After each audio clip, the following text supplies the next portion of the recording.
At times like these are here to show you can do things for me and more. I got your back, just take things slow. I'll bring everyone to show that I want your heart and more in my own life.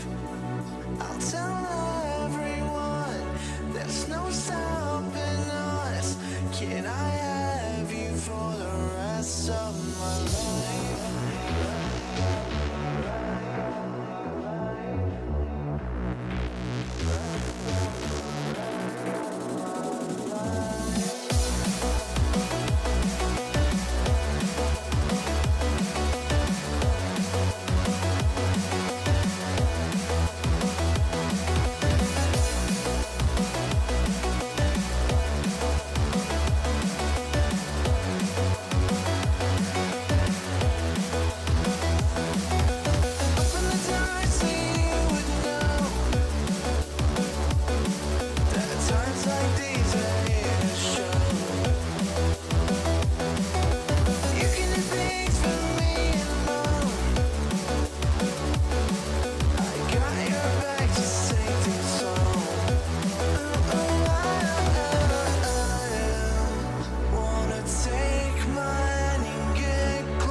My frame of mind, my heart is stuck in a loop of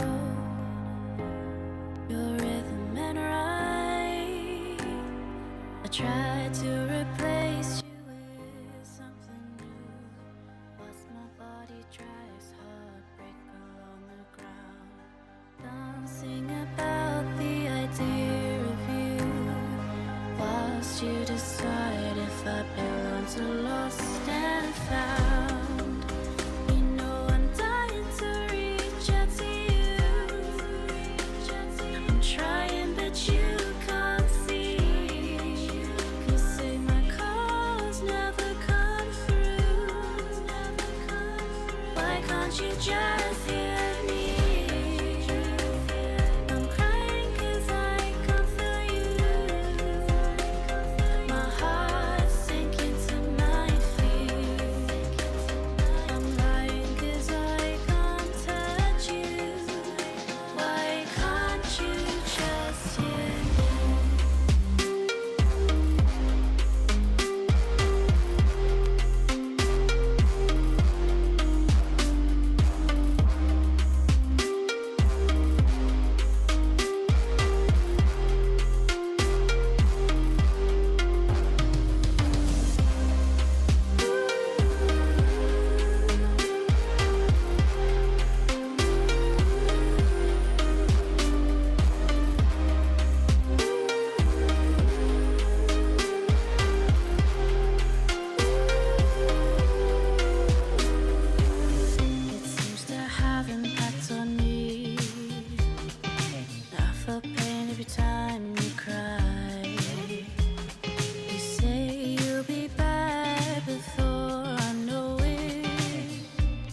but you always lie. I tried to get on with somebody that's not you. Must I hide the pain that sits before my eyes? Dreaming about the idea of you, whilst you decide if I fall or if I fly. You know I'm dying to reach out to you. I'm trying, but you can't see. 'Cause say my calls never come through. Why can't you just hear me? I'm crying 'cause I can't feel you. My heart's sinking to my feet. I'm lying 'cause I can't touch you. Why can't you just hear me?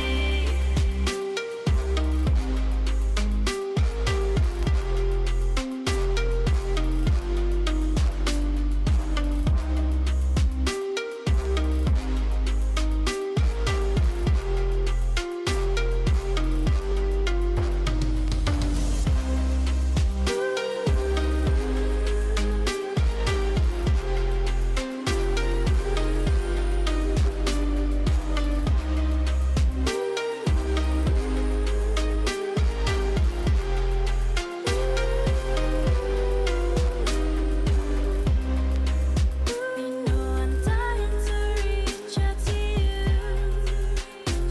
I'm trying, but you can't see. You say my calls never come through. Why can't you just hear me? I'm crying 'cause I can't feel you.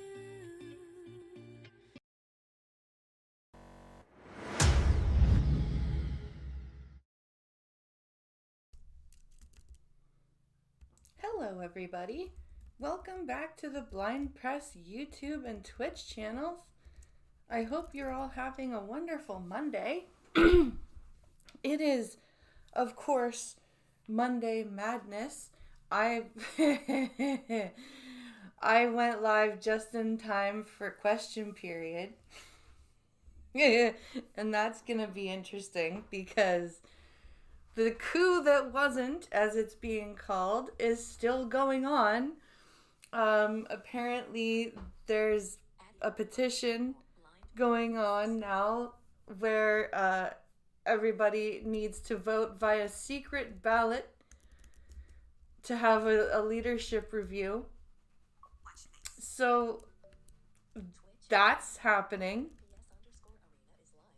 And yeah, it's. I think today's question period. I think this whole week's question periods are gonna be spicy because today was the deadline for Trudeau to say whether he was staying or going. He didn't even wait for today. He was like, "Yes, I'm staying. Screw you all." Right? Tomorrow is the deadline from the Bloc Québécois on bills C282 and C319 on the guaranteed income supplement for seniors and supply management for farmers and everything. That hasn't been passed. So that ends tomorrow. Then there's Jagmeet Singh's ridiculous confidence motion on abortion, which I don't understand at all.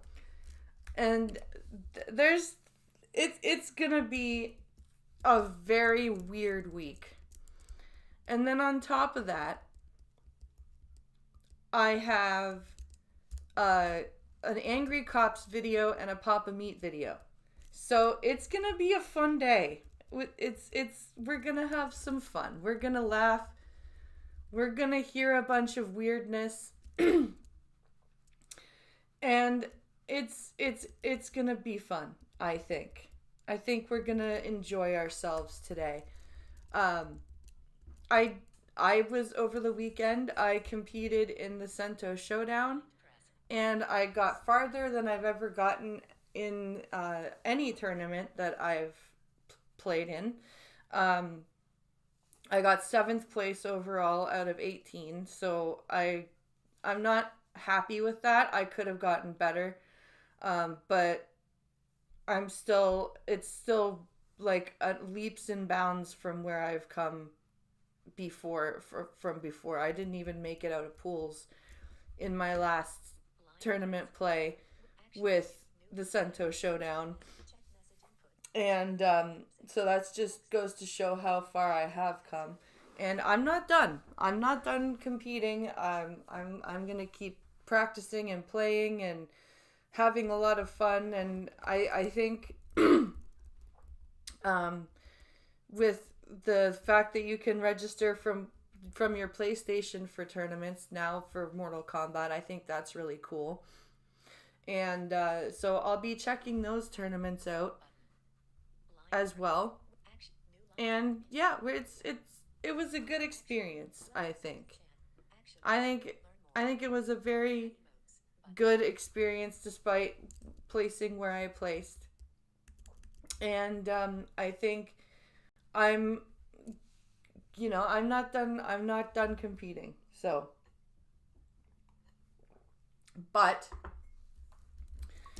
it being after 2:00, let us pull up. Let's see if CPAC is live yet.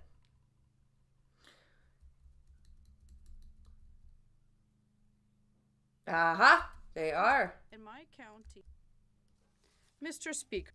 Mr. Speaker. Okay, we're on statements and declarations. We're good to go. Okay, let's do this. It's sure to become the Speaker's new whiskey. Skip ahead to 100% live organic, and we'll go to 100% 100% made in volume. Quebec, with a taste to die for.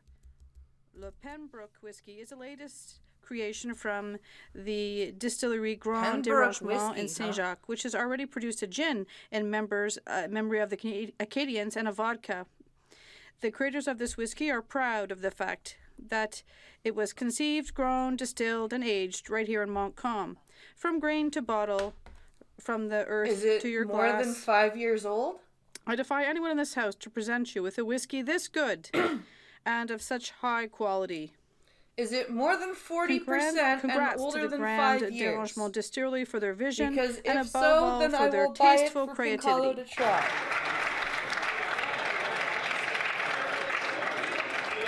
Santé. To your health. The Honourable Member for Bourassa. Mr. Speaker, the Governor General of Canada, Her Excellency, the Right Honourable Mary Simon, Still can't speak French. has awarded me 20 coronation medals from His Majesty Charles III. I would like to present the recipients for their outstanding contribution to Canada. Madoua Nika Fanor-Cadet, Deborah Cherenfant, Connie Cusano, Louis-Edgar Jean-François, Gracia Kasoki Katawa, Manuel Mathieu, Stéphane Morin, Émilie Nicolas, Jean-Ernest Pierre, Frédéric Pierre, Lucie Santosh Rodrigues, Chantal Rossi, Beverly Salomon, Nathalie Sanon, Ronnie Sanon, Comlanté Cedro, a lot of families are getting Rodney these medals. Saint-Éloi, Martine Saint-Victoire. Toutes mes félicitations. Congratulations to all of them. The Honourable Member from Calgary, Forest Lawn. Golf clap For for 9 the years of this Liberal NDP government, everything is broken. Their failed and woke policies made Canadians poor and broke Canada's economy, sending 2 million Canadians into a food bank. I bet the it's housing a minister ride first broke backing, which immigration makes it and now taste like housing, shit. as he doubled rents and mortgages. He brought record amounts of newcomers to Canada without available homes, jobs, or health care. The finance minister broke the economy as GDP per person is in decline for 6 consecutive quarters, meaning weaker paychecks, higher prices, and less competition. And this Prime Minister broke Canada by making Liberal insiders rich while ignoring the cost of living, housing, and crime crises he created. They called anyone who questioned these radical policies racist, even though the Prime Minister did racist blackface more times than even he can remember. Common sense conservatives will unleash the economy, Anytime you bring home point powerful this shit out, paychecks, you're and right lower wing prices or by axing the racist. tax, building the homes, fixing the budget, and stopping the crime, and bringing home the Canada that we all once knew and still love. We're going to bring it home, Mr. Speaker. The Honourable Member for Saint Laurent. Mr. Speaker. Around the world celebrate the famous no, ohi, which refers to the response given by the Prime Minister of Greece, Ioannis Metaxas, on October 28, 1940, to an ultimatum given by the Axis forces to allow them to enter Greece in order to occupy strategic locations within the country. Metaxas Why did we not learn Metaxas about replied this? with the words, "Then it's war." The rejection of this ultimatum led the Axis forces to attack Greece. They expected it to fall quickly. Why did we But never learn about Greek this in resistance history class? pushed Italy back in less than a month and forced Hitler to change his plans, delaying his invasion of Russia by at least 2 months. Sir Winston Churchill, if there had not been the virtue and courage of the Greeks, we do not know which the outcome of World War II would have been. Today we honor the Greek heroes who fought with courage to defend our values. Zito η Ελλάδα, zito Καναδάς, χρόνια πολλά σε όλους τους Έλληνες. Why did we never learn about this Recent in history RCMP class? investigations have uncovered evidence linking agents of the government of India to violent criminal activities on Canadian soil, including targeting of South Asian Canadians. Who the fuck cares? Mr. Speaker, this interference is a direct threat to our national security and public safety. In Markham Unionville, These are the home to a weirdest vibrant statements South and Asian declarations community, ever. families are fearful and community leaders Like, are some of concerned them make about sense. intimidation. No Canadian should live Some under of the them threat are of just foreign interference complete or violence. Fluff. Canada will not tolerate any nation threatening our people or undermining our sovereignty. 6 Indian but diplomats we have will, been though. expelled, We have. and we urge the government of India to cooperate fully with our investigation. We will always defend our values, protect our citizens, and uphold the laws of the land. Thank you, Mr. Speaker. The honourable member from Northumberland, Peterborough South. Mr. Speaker, this Prime Minister is not worth the cost. See, this the record makes of sense. 9 years Coming as up and NDP saying Liberal stuff like government will this be one makes of waste, sense. corruption, and no respect for Canadian taxpayer dollars. This legacy will include $400 million slush fund, which violated its own conflict of interest policy 186 times. A 223 in-flight catering bill for one trip for this Prime Minister. The Parliamentary Budget Fucking in-flight catering. Fuck The off. Parliamentary Budget Officer estimates the Liberal government will run a $46.8 billion deficit this year. The Jesus Liberals have missed their Christ. own spending target by $7 billion, meaning that they have blown away all of their fiscal anchors, leaving Canadians adrift amongst a fiscal nightmare. He Enough just is said enough. Canadians. This runaway spending and corruption train must be stopped with a carbon tax election so that Canadians can elect a common sense Conservative government that will fix the budget and end this inflationary spending. The honourable member from Sault Ste. Marie. Speaker, attempts at foreign interference unfortunately have become a reality in Canada and around the world. Whether it's the Indian government's involvement in serious criminal activities against Canadian citizens or Chinese, Russian, and Iranian attempts to influence, our country and our leaders must be prepared to confront these challenges head on. And that is what leaders do. They take these issues seriously. They learn about them, and they work with our national security officials to prevent them. They do not stick their heads in the sand. The leader of the Conservative Party is the only leader in this House who has chosen not to obtain the security clearance needed to review the intelligence that could keep Canadians safe. Will the leader of the official opposition come out of hiding, get the security I would love for clearance, Polyev to take get the his security clearance, brief, go through and the keep documents, Canadians find safe? there Thank you to very be much, no Speaker. Conservative MPs affected, and then just be like, fuck all The of honourable you. member from York Simcoe. Mr. Speaker, life has never been so hard for Canadians after 9 years of this NDP Liberal government. A shocking report out today confirmed there is now more than 2 million Canadians relying on food bank every month just to survive. Many of these food banks regularly run out of food because of skyrocketing demand with lines stretching for blocks. This Prime Minister is just not worth the cost. His failed agenda has forced people into choosing between paying rent, heating their homes, or putting food on the table. And the Liberals have only made... Can I feed my family, can I heat my house, or can I keep my house? Which one do I pick? ...it worse by increasing the carbon tax by 23%. with plans to quadruple it and force even more Canadians to go hungry. Canadians may not be well fed, Mr. Speaker, but they are fed up. This Prime Minister must call a carbon tax election now. Hey! What was that about? Tax election Listen. now. That was so funny. Hey! Ho ho! Let's go! The honourable member from Langley Aldergrove. Today, the leader of the Common Sense Conservatives announced that we will be axing the federal sales tax on new homes. Here, here. Here, here. This is going to have a huge impact on ground zero Oh, look, a plan. of the housing crisis in Metro Vancouver and right across the country. Homeowners will save $50,000 on $1 million home purchase, reducing their mortgage payments month after month, year after year. This tax. Look, guys, a plan. Isn't that interesting? How everybody says he has no plan. Look, a plan. Cut will also spark the construction of 30,000 extra homes every year, and this means more homes for young families that are trying to get into the real estate market for the very first time. Here, here. But where are we after 9 years of the NDP Liberals? Double the rent, double the mortgage payments, double the down payment, and 80% of Canadians feel that home ownership is only for the very wealthy. But rest assured, Conservatives will put an end to these failed Liberal housing programs, and we will actually build the homes as we have done in the past and as we are doing with today's announcement. Let's axe the tax and build the homes. The honourable member for Glengarry Prescott Russell. Mr. Speaker, look. almost 2 years ago, we learned that several countries, The including liberal China, guy Iran, that Russia, and called India, francophones attempted to interfere in Canada's fucking democratic processes. Last June, the Committee of Parliamentarians on National Security Intelligence tabled a report alleging that some parliamentarians are wittingly or unwittingly participants in foreign Hey, ho, ho, carbon tax has got to go. Yeah, you're right. He should have done that, Black Romeo. That would have been great. Institutions. Since then, all but one of the opposition leaders have chosen to obtain their security clearance here we go. to act on foreign interference within their party. The public inquiry Have into any of foreign you acted interference on has foreign clearly interference shown that within every your member party? of this House No, I has don't a think responsibility to so. fight foreign interference in our democracy.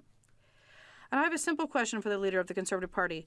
When is he going to obtain his security clearance and stop putting his head in the sand and put the security of Canadians ahead of partisan politics? Order. The honourable member from Edmonton Griesbach.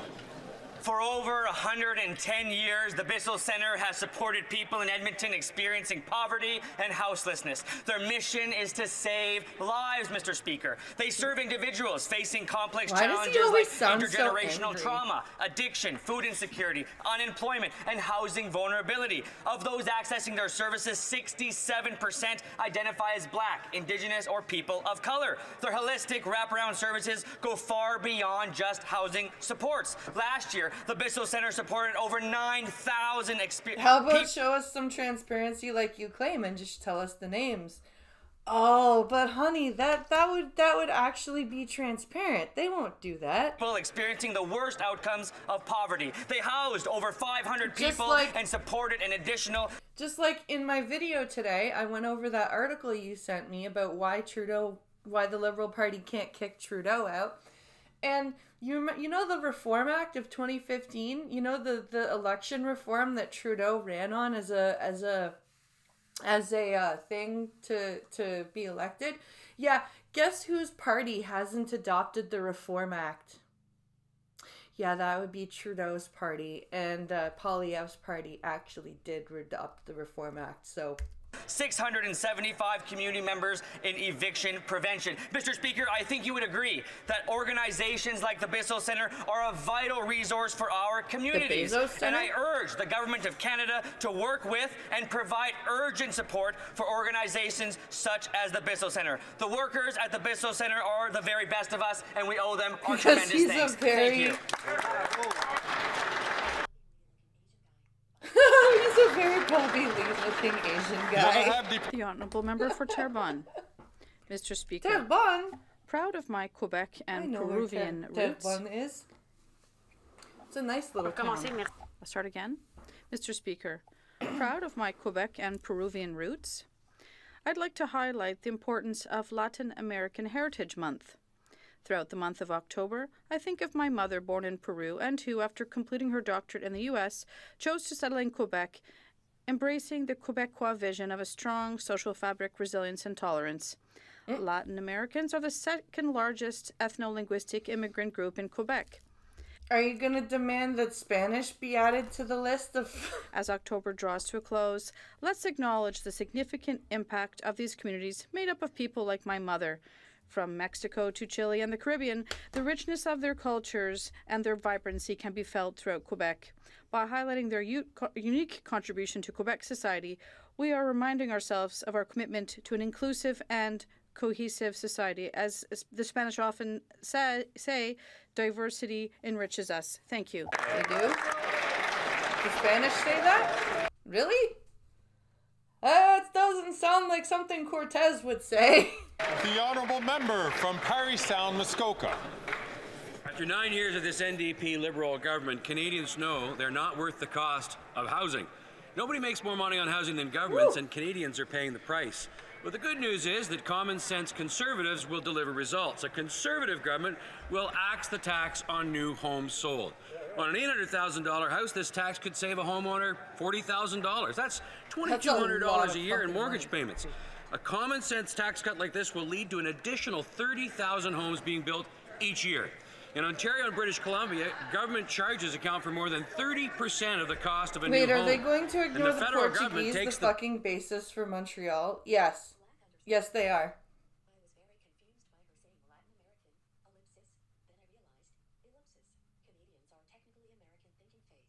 I was very confused by her saying Latin American, but then I remembered that Canadians are technically American. Yep. Biggest share of that. Mr. Speaker, that's just wrong. After 9 years of this NDP Liberal government, 80% of Canadians now believe that home ownership is only for the rich. This Prime Minister has doubled the rent, he's doubled mortgage payments, he's doubled the down payment. Common sense Conservatives will bring home real solutions to the housing crisis that this Prime Minister created. Oh, we're probably going to come up to oral questions in a minute. The honourable member. We're at for half an Council. hour. That's usually what we get. Mr. Speaker. The MP is a representative of Canada in this House. Each and every MP has a responsibility to protect against foreign interference in our democracy. For the few who lead political parties, that responsibility to defend and protect our democracy is much heavier. Yet the Conservative leader refuses to get his security clearance so that he can see top secret documents. Whoa. Why is the Conservative Party leader continuously refusing to get his clearance? Out of all 5 party leaders, all but one, the Conservative leader has refused to be security cleared. What is he hiding? What is he running away from? The Conservative leader in no way, shape, or form is qualified to be critiquing our government on matters of national security. He must not... Do you even know what you're saying? He's like stopping so much. It's like he's trying to remember what he's supposed to say. Have a single day in government. This is nothing but common sense. Oral questions. Here we go. Questions orales. The honourable member from Regina Capel. Where's Pierre Poilievre? To this NDP Liberal government, it's clear the Prime Minister is not worth the cost of housing. He created housing hell by doubling rents, mortgage payments, and the needed down payment. And as housing prices skyrocket, the greedy federal government rakes in the cash. The Prime Minister now collects more in taxes on the sale of a new home than the carpenter or electrician that actually builds the house. The solution? Our common sense plan to axe the federal sales tax on new homes. On an $800,000 home, this will save a home buyer $40,000. So why not provide some much needed relief and axe the tax off of new homes? The Honourable Minister of Housing, Infrastructure and Communities. Mr. Speaker. Well, yeah, for the average home in Ontario, you've got to be rich. Yeah? But if you buy a dilapidated, falling down house, you don't have to pay all that much.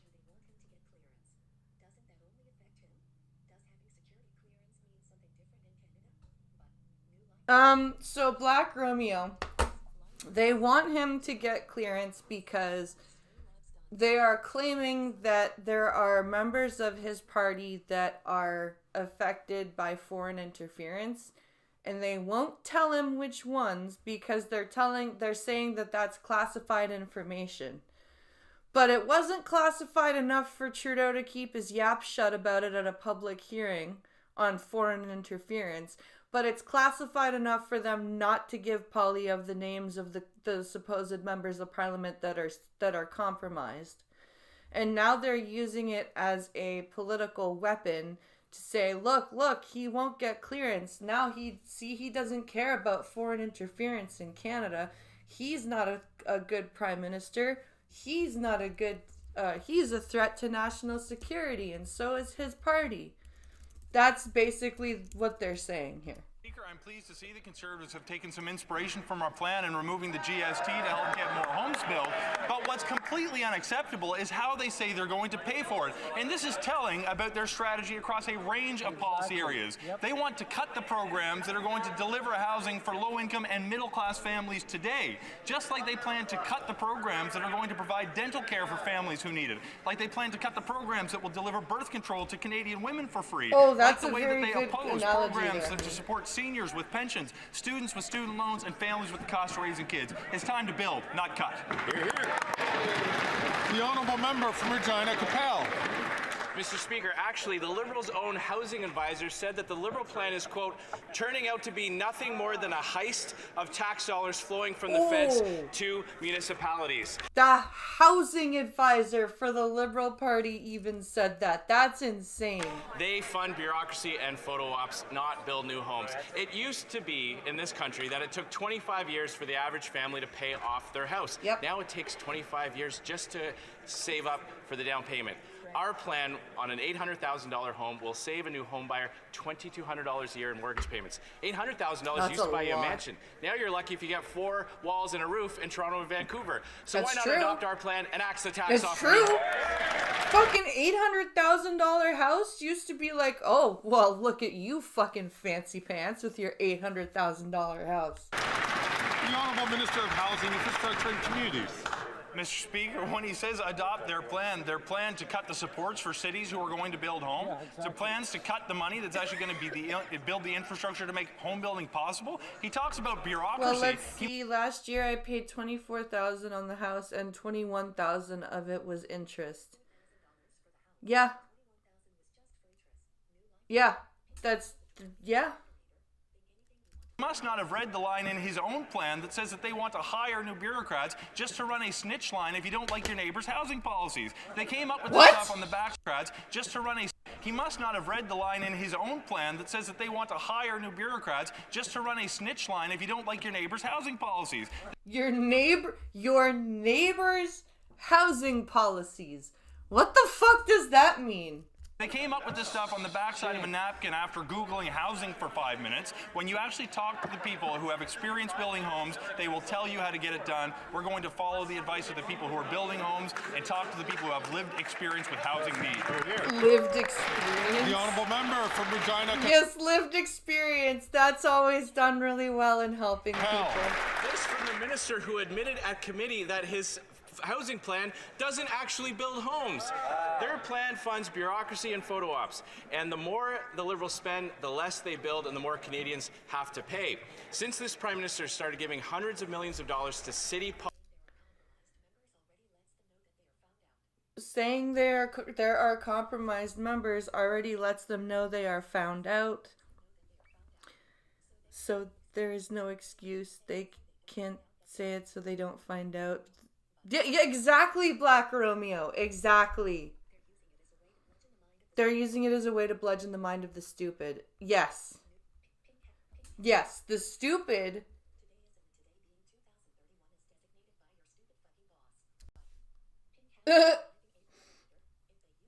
politician. Housing starts are down. They're down 10% in Ottawa, 15% in Winnipeg, and down 20% in Vancouver and Toronto. So why won't the government adopt our common sense plan to build the homes by axing the tax? Because then they won't get Minister money. of Housing, Infrastructure and Communities. Mr. Speaker, a point of clarification. Housing starts this year are actually up year over year, but up tens of thousands over the last time the Conservatives were in office, when their current leader actually had responsibility for the agency that manages housing Today in this is in country. But 2031. Mr. Speaker, to drive home the point that is most essential It's here, designated when by they came your up with a stupid new fucking idea boss. on housing, they said Yeah, they were going to pay for it by cutting programs that build middle-class and low-income housing for families right across this country. Middle They want to class cut and housing, low-income they want to cut housing, health care, huh? they want to cut You mean supports to shacks? families, and that is completely unacceptable. The honourable member for Mégantic-L'Érable. After 9 years, the Liberal bloc isn't worth the cost of housing. The Liberal bloc has doubled the cost of rent, mortgage payments, and down payments. The federal sales tax adds $50,000 to the cost of houses that cost $1 million. Common sense conservatives will axe the federal sales tax on new homes. For an $800,000 home, that means buyers will save $40,000. That's $2,200 per year in mortgage payments. The Liberals, supported by the Bloc, will they axe the GST on housing, or will they continue to fund programs that only deliver photo ops? The Honourable And I Deputy like this Prime Minister. translator. This translator actually reads with, what's it called? Inflection. This guy actually has vocal inflection. Mr. Speaker, during a rare press conference, the Conservative leader gave an honest answer about his plan to make cuts. I'm sorry. He said, we are going to does cut press conferences all the time. programs, two for sure, and others that are underway. Under the Conservatives, Canadians will have fewer homes built more slowly. They'll have more costly visits to the dentist, later retirements, and families will have fewer supports. These cuts are completely unacceptable. The honourable member for Mégantic-L'Érable. Cut. That's all you can lie about, isn't it? The Liberals' housing advisor said this morning that the Liberals' photo ops plan, the plan to accelerate home building, is useless and inefficient. You know, we've always assumed in Quebec that young people would be able to dream of having a home, but unfortunately after 9 years of the Liberal bloc, the boss of Desjardins has confirmed that young people are going to have to wait 10-15 years longer than their parents before becoming homeowners. They won't be young anymore by the time they can afford a house. We need to get going. A generation is waiting. When will the Liberal bloc accept our common sense proposal? You're going to be old and trying to maintain a house. How the fuck is that going to work? Tax the GST on new homes. The Honourable Minister of Tourism and Economic Development. The fuck are you Once again, answering Mr. for? Speaker, the Conservative Party is giving a clear example of how, for everything they want to put in place, they're going to make a cut somewhere else. So, healthcare, social programs, and now today they're saying that they're going to cut the housing accelerator. Mr. Speaker. Yeah, because the housing accelerator's not doing anything. It gave money to a bunch of cities, and the cities did fuck all with the money. How can this member who comes from Quebec tell the government of Quebec that he wants to cut 8,000 affordable social homes in Quebec? Because that's what he's just told Quebecers today, Mr. Speaker.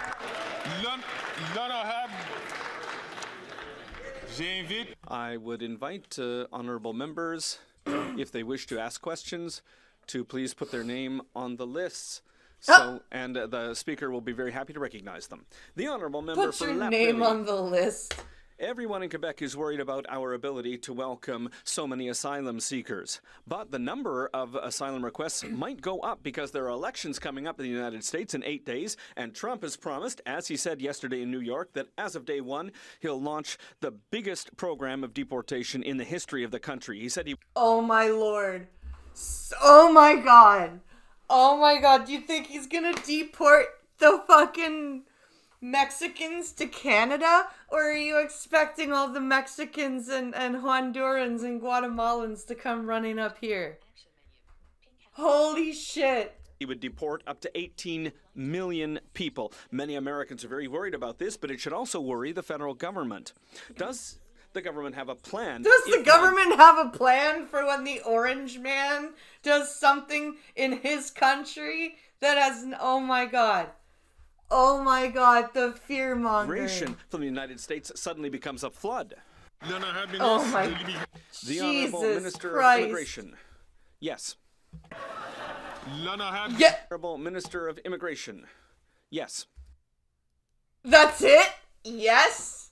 That's it? That's it. That's all that is. Yes. Do you have a plan? Yes. Can we know what it is, or is it a surprise? The Honorable Member for La Prairie.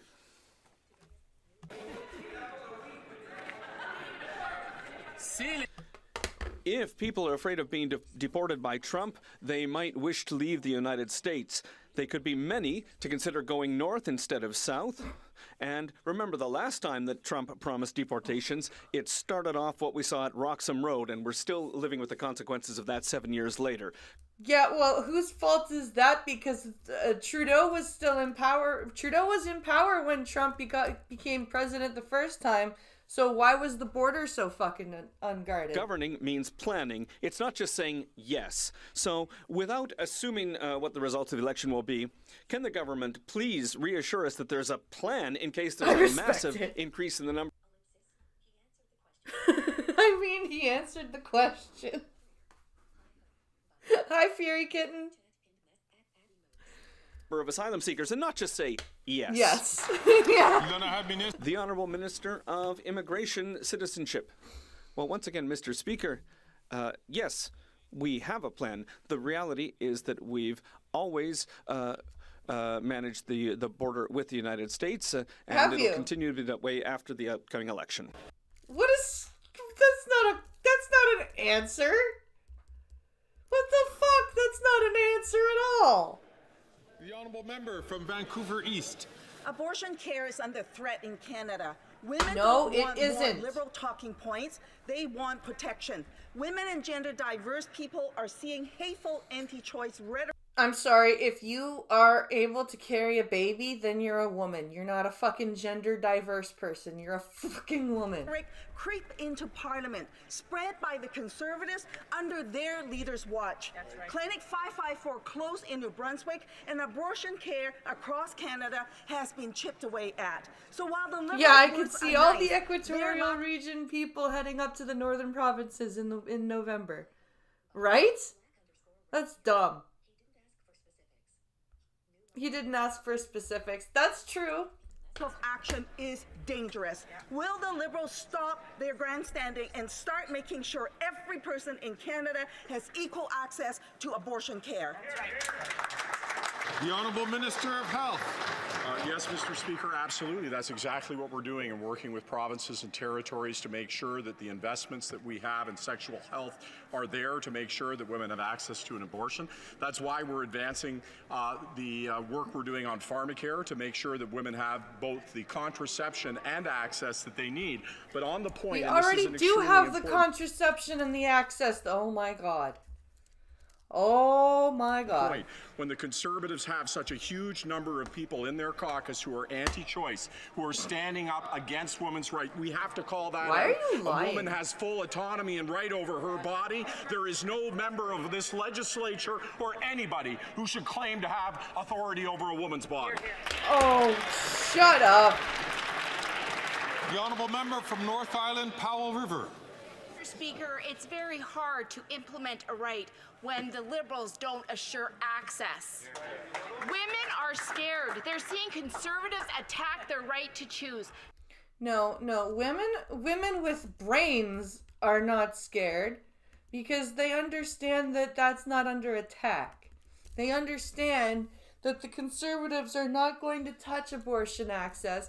They understand that this pharmacare shit is not a federal jurisdiction, it's a provincial one.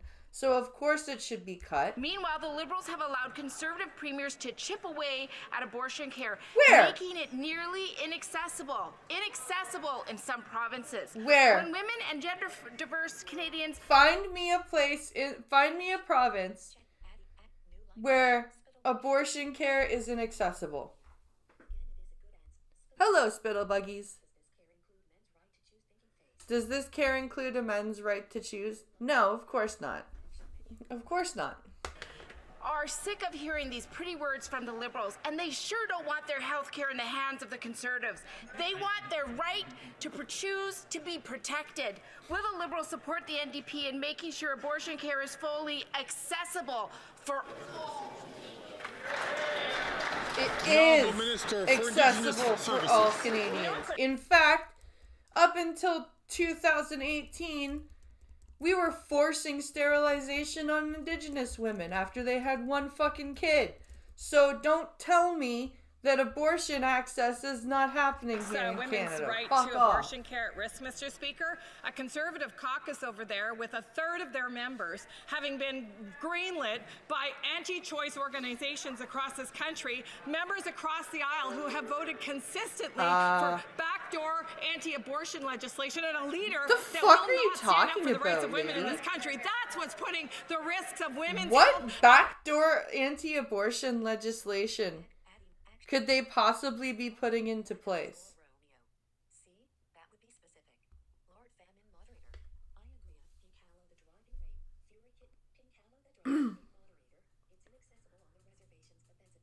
It's inaccessible on the reservations, but that's a totally different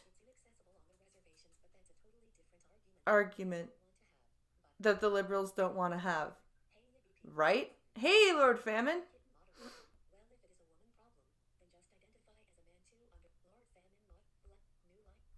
See, that is a good answer. Or that would be specific.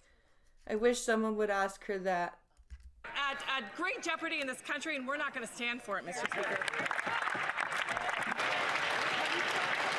The honourable member from Foothills. She After sounds 9 like years, it. the NDP Liberals just aren't worth the cost. Today, If they came in the back door, they wouldn't need an abortion. hunger count revealed more than 2 million Canadians went to a food bank in March, up 6% from the previous year, and food bank use has doubled since 2019, and a third of those relying on food banks are children, meaning millions of Canadian families can't feed their kids. But the Conservatives don't want us to make a national school food program, Mr. Speaker, so they hate children. The NDP Liberals increased the carbon tax 23%, leading to record-breaking food bank use. They're not done. They want to quadruple that tax. Will the Prime Minister end the suffering he has caused and call a carbon tax election? The Honourable Minister for Families, Children and Social Development. Mr. Speaker, we recognize that we've been living through expensive times, and that's exactly why we've And backdoor legislation is rich coming from these assholes, right? living through expensive times, and that's exactly why we've made investments in Canadians and their families. Investments. I was messing around with Twitch earlier, and apparently my Twitch channel got banned for community standard violation, even though I don't post content. What the fuck? That is so weird. Yeah, Twitch has been, ever since this whole, like, Israel-Palestine shit, Twitch has been really weird. So, yeah, I've been pushing the YouTube channel a lot. I'm trying to get over the 1,400 sub hump, and I only have 896 watch hours to go before 3,000. So that's I'm pushing and pushing. It's like the Canada Child Benefit, Mr. Speaker. The Conservatives Introducing created the that. Canada Disability Benefit. Increased investments in housing, Mr. Speaker. The leader of the Fuck your opposition disability has continued benefit. to I don't oppose want us it. at each and every step, and now has announced his plans to cut even further. We will fight for Canadians, Mr. Speaker. The Honourable Member from Foothills. I'm glad at least one Liberal minister understands Canadians are living in expensive times that their policies caused. Yeah. But let me help her with her answer. Food insecurity in Canada is up 111%. 2 million Canadians went to a food bank in a single month. Food inflation That is a is staggering insane. 37% That's still higher in Canada mind-boggling. than it is in the United States. The Parliamentary Budget Officer already confirmed what Canadians know: the carbon tax is all pain, no gain. Will the Prime Minister stop his tax tricks and give Canadians the treat of a carbon tax election this Halloween. That was cringe. Deputy Prime Minister, Minister of Finance. Oh my God, she's there? Oh, please spare us. Mr. Speaker, we have known for a very long time that the Conservatives are crying crocodile tears when it comes to the most vulnerable in Canada. And today, the Conservative leader actually admitted it. He said, did? and I quote, "We're going to cut 2 programs for sure and more beyond that." Yes, he's already told us that. You know what? A lot of us want it. A lot of us want the cuts. So now we know. They're going to We cut already did childcare. That's They're not gonna what he cut the said. Canada Child Benefit. That's not what he didn't specifically say which programs he was They're going cutting. to cut dental care. They're going to cut pharmacare. They're going to cut support for seniors. Why are you just pulling shit out of thin air? They're gonna cut this and this and this and this and this. You don't know what they're gonna cut. That is unacceptable. We won't let them do that. Although the chair couldn't hear, there was some back and forth. I'm going to ask honourable members please not to take the floor unless recognised. The honourable member from Calgary Forest Lawn. After 9 years of the Liberal NDP government, they're not worth the cost or hunger. Food Banks Canada came out with a report that more than 2 million Canadians visited a food bank in March, a 6% increase from last year. 1 in 5 of those food bank users are workers, 70% are renters, and as Canadians' incomes decline, this government doubled housing costs and rent. Canadians' incomes are lower than they've ever been. And starving Canadians further that this woke NDP Prime Minister will quadruple their carbon tax scam. Why not just call a carbon tax election now and let Canadians decide? The Honourable Minister of Health. Mr. Speaker, the truth is that everywhere in the world, the costs of living have been incredibly difficult to deal with. And the Conservative solution to cut, everywhere in the world. That's why it's 36% higher up here for food than it is in the States, right? That's why when Fury Kitten tells me about the fact that they can buy a fucking chicken for $5 like we used to do. Yeah, no. It's everywhere. It's not just here. The things that provide vulnerable people support will put them in a much worse position. And let me put it into clarity. The earlier question referenced the United States. Do you know in the United States that the life expectancy is 5 years lower? Did you know in the United States that the average citizen has 6 more years in illness and disease? That's what their cuts will bring. That's the truth of what they're offering. And then what does that have to do with food prices, you asshole? What the fuck? Holy shit, what does that have to do with That's why we anything? oppose their agenda. The honourable member from Calgary Forest Lawn. This is the health minister that brought scurvy back to Canada. Yeah. And they don't want to talk about the 2 million Canadians that they sent into a food bank in a single month, a third of which are children. They don't want to talk about going down the path of their radical plan to quadruple the carbon tax when they know 1 in 4 Canadians are already skipping meals and 1 in 5 food bank users are workers. They also don't want to talk about the fact that their plan was to always double housing costs. Why don't they just do everyone a favor? Why don't these economic arsonists stop gaslighting Canadians and call a carbon tax election now? The honourable Minister of Health. Mr. Speaker, what else is back? Tuberculosis, measles, syphilis. Why does this happen? It's because the slogan machines on the other side, diving deep into the threads on Reddit, are creating and spreading information that confuses the health landscape and means that things that we had long put behind us come back. No. Had you guys been transparent on what was going on with COVID, had you guys been transparent on what was happening with the mRNA technology and the deployment of the vaccine, and had you guys been honest with the mandates and been reasonable with the mandates, no.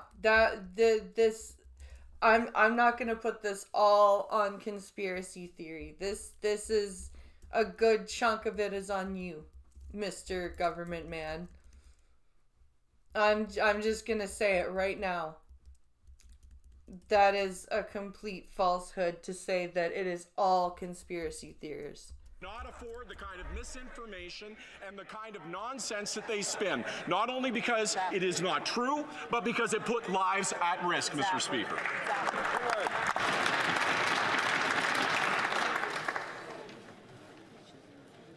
The honourable member from Peterborough-Kawartha. After 9 years, the NDP Liberals are not worth the cost. Today, Food Banks Canada released their 2024 hunger count, and the stats are heartbreaking and record-breaking. Over 2 million Canadians used a food bank in 1 month. 700,000 of those users in 1 month in Canada were children. And what's this Prime Minister's response? Well, he's going to drive up the cost of food even more by quadrupling the carbon tax. Canadians can't afford him. His caucus doesn't want him. So why doesn't he let Canadians decide what they want? He's not and call wrong. a carbon tax election? She's not wrong.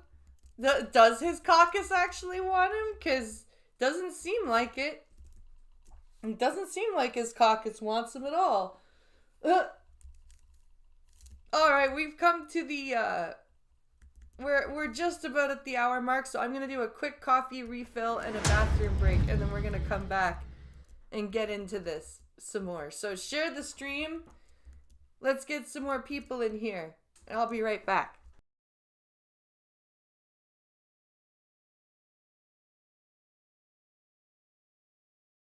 My heart sinking to my feet. I'm lying 'cause I can't touch you. Why can't you just hear me?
I am still dancing on the feelings that you gave me. I am still dancing on the feelings that you gave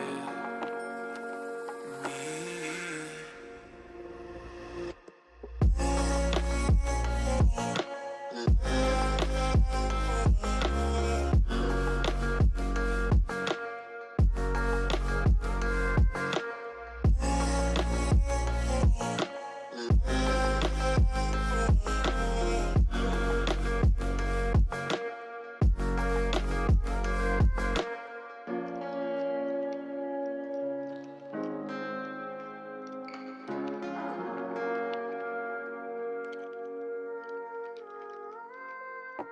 I've been staring at the sea, 'cause all of the waves, they keep chasing after me. Even though we are out of reach, I can feel the water on my feet.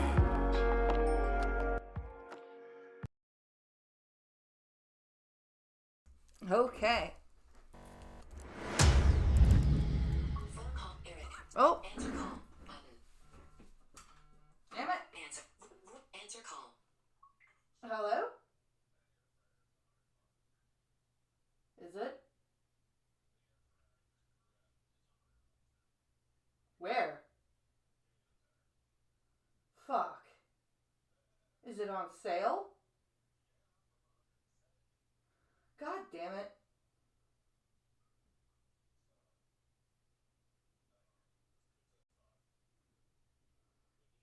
Yeah, we do. Yeah. Yep.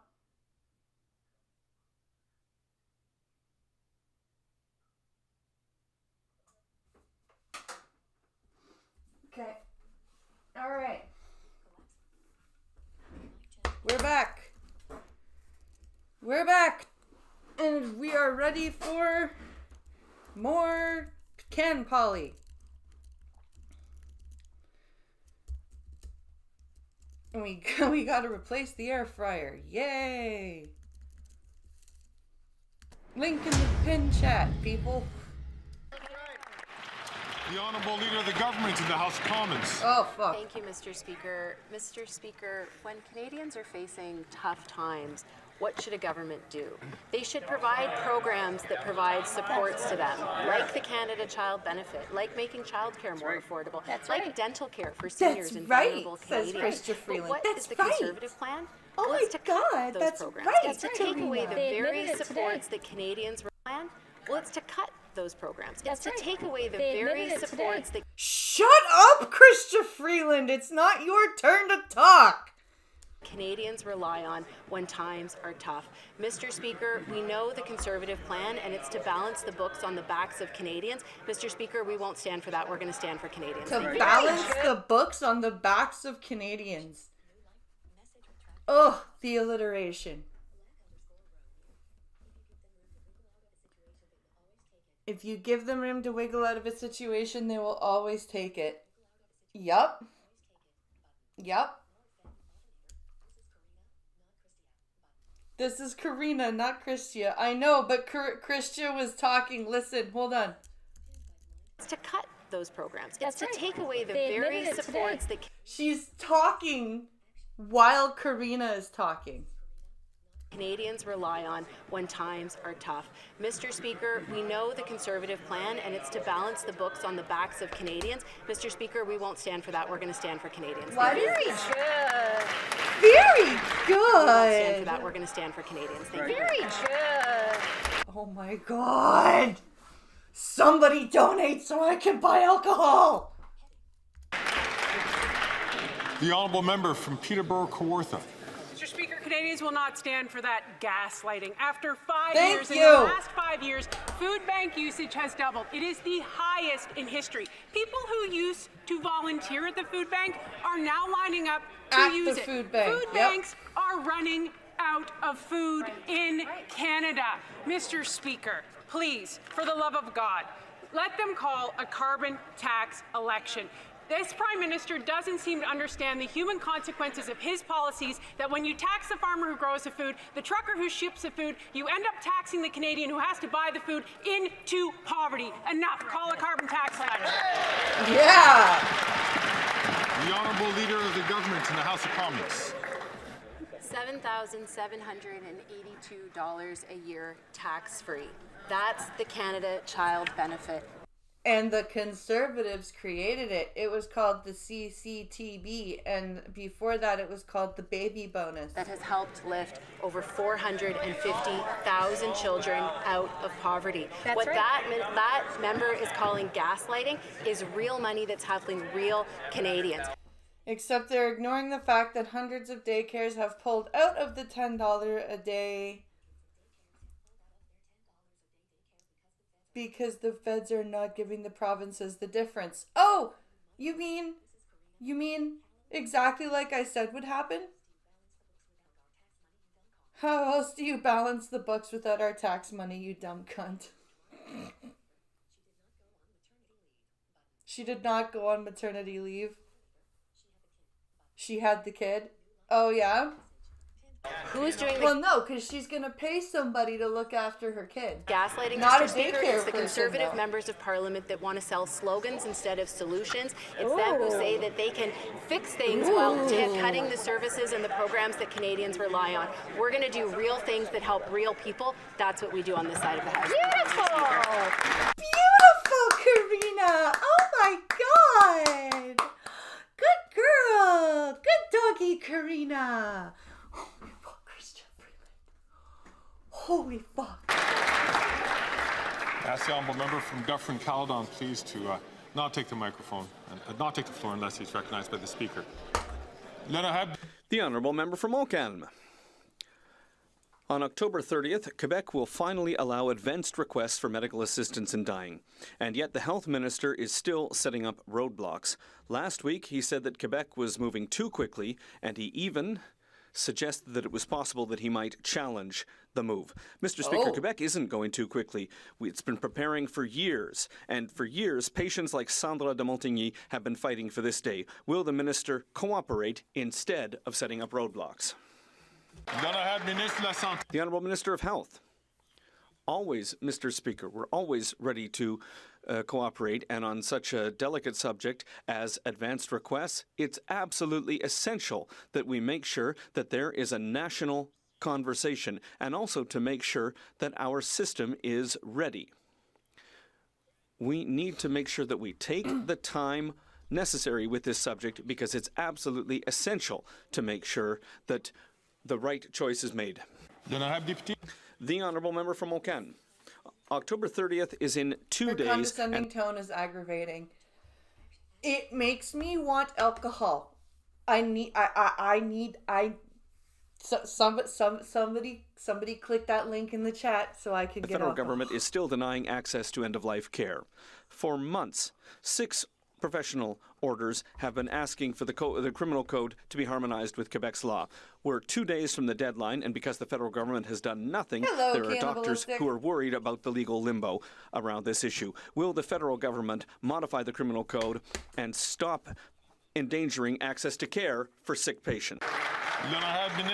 The Honourable Minister of Justice and Attorney General. I appreciate the question, and I appreciate the member across the way and his hard work on this issue. What I want to note is what the Minister of Healthcare said a moment ago. Somebody actually donated so I can get alcohol later.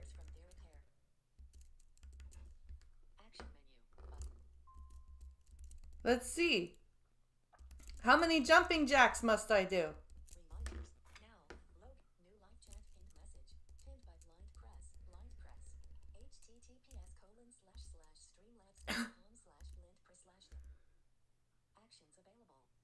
Woo! I must do $7.20. So I must do 10 jumping jacks.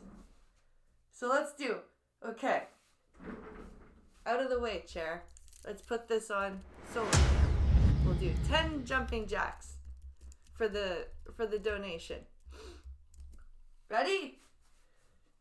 1, 2, 3, 4, 5, 6, 7, 8, 9, 10. If you would like me to do more jumping jacks, you can click the link in the chat.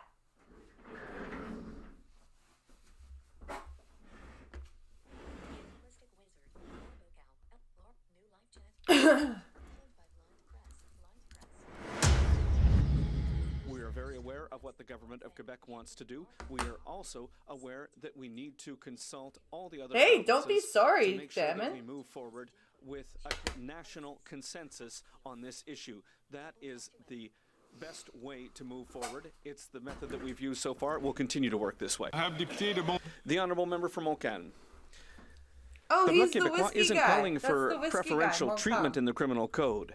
It's a way forward to make sure that there's a proper legal framework in place for end-of-life care. Our bill, C-390, would allow provinces that have set a law and which are ready to move forward without risk with advance request. It respects the rhythm that the provinces are working at. It shows respect for healthcare professionals and respect for patients who want to make decisions regarding their own body and their own care. The government's been dragging its feet for a year and a half. When will it act? The Honourable Minister of Health. Well, thank you, Mr. Speaker. And I have, I really appreciate the work that my colleague Jesus across the way Christ, has Guy, done. did I you lost lose my grandmother to Alzheimer's. It was very, very difficult for my family. I understand this subject. It's a truly delicate subject, and it's absolutely essential that there's a national conversation. And I need the time to speak with my counterpart in the provinces and territories and to make sure that the system is ready, Mr. Speaker. The honourable member from Battleford, Lloydminster. Mr. Speaker, after 9 years, the NDP Liberals are simply just not worth the cost. Low-income Canadians are now spending 80% of their income on housing and food. Yeah, it's supposed to be what is it supposed to be? 30% of your income is for housing, and another 20-30% is supposed to be on groceries or something like that. It's not supposed to be 80%. The NDP Liberals' housing and food inflation is forcing millions of Canadians to rely on food banks. Still, this Liberal government is hell-bent on continuing to increase the cost of groceries by their punishing carbon tax. Will the Prime Minister give Canadians the carbon tax election that they so desperately need? Nope. The Honourable Minister for Families, Children and Social Development. Mr. Speaker, on this side of the House, we're making investments to help support families and children across this country. Where? We've seen almost 1 million families who have benefited from our $10 a day national child care program. We've seen 3.5 million families who are receiving our Canada Child Benefit. That's not very many families. There are a lot of families that are not receiving that child benefit each and every month, providing much needed support. We've seen CCB help lift hundreds of thousands of children out of poverty. These are investments that we're making.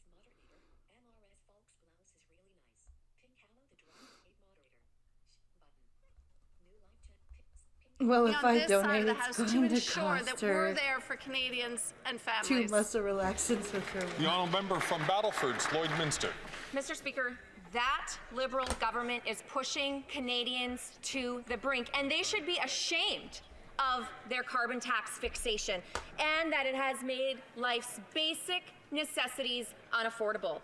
Housing costs have doubled, and food bank usage has soared past 2 million visits per month. Yeah. It has gotten so... That is the highest it has ever been, I think, since the advent of a food bank. So dire that 30% of food banks are now running out of food. Mr. Speaker, it's quite simple. Will the Prime Minister call a carbon tax election so that Conservatives can offer Canadians some relief? That's a negative ghostwriter. The Honourable Minister of Justice and Attorney General. It's getting a little bit difficult to take anything seriously that comes from that side of the House. If there was an actual volition to address child poverty, maybe they wouldn't have sent checks to millionaires and then taxed that money back. If there was an actual volition to address child food security, maybe they would get behind the National School Food Program. All they know is cuts. Why the fuck And what would does that mean? anybody That means get cuts behind a to National taxes if you're School rich Food and Program? cuts to services if you have less. That's not what we stand for on this side of the House. We'll continue to fight for Canadians. The honourable member from Cumberland, Colchester. After 9 years, the NDP Liberals are not worth the cost, and Canadians are hurting. This government has made life miserable for Nova Scotians with their crushing carbon tax that has increased food prices by 23%. And of course, on top of that, they plan to quadruple the carbon tax. What's the result? 53% more Nova Scotians are going to food banks now than 5 years ago. Almost 40,000 Nova Scotians rely on food banks every month, 12,000 of whom are children. Will the Prime Minister call a carbon tax election? The Honourable Minister for Housing, Infrastructure and Communities. Mr. Speaker, it is extremely difficult to take a question of that nature from a Conservative member who himself goes on trips worth tens of thousands of dollars, sipping $1,700 bottles of champagne, while at the same time comes to Ottawa How so the he can fuck oppose do you know policies any that of that? And where is that even where is that proven? Where is that proven? Where are the receipts for those $1,700 bottles of champagne? free food to kids in school. Hear, hear.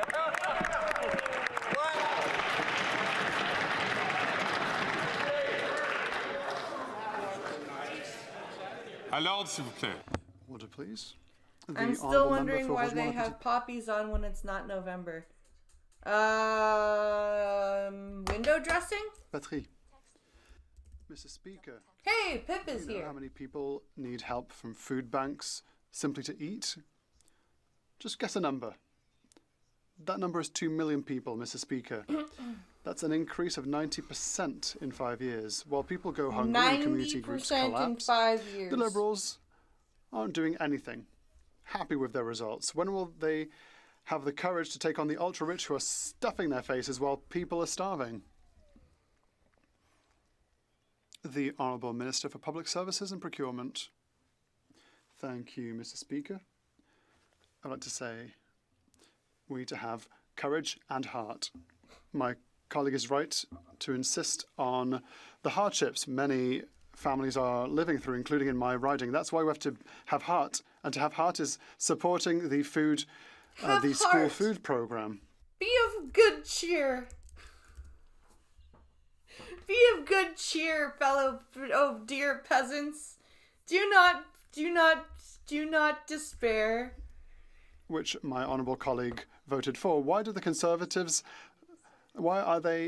Conservatives against breakfast clubs in schools? Associations in my riding. Hey, guess what? We had breakfast club in school in the 90s.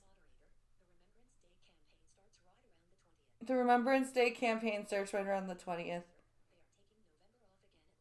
They're taking November off again.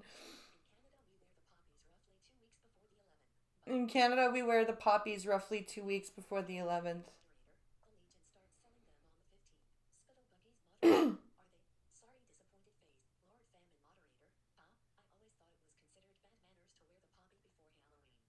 I always thought it was considered bad manners to wear the poppy before Halloween.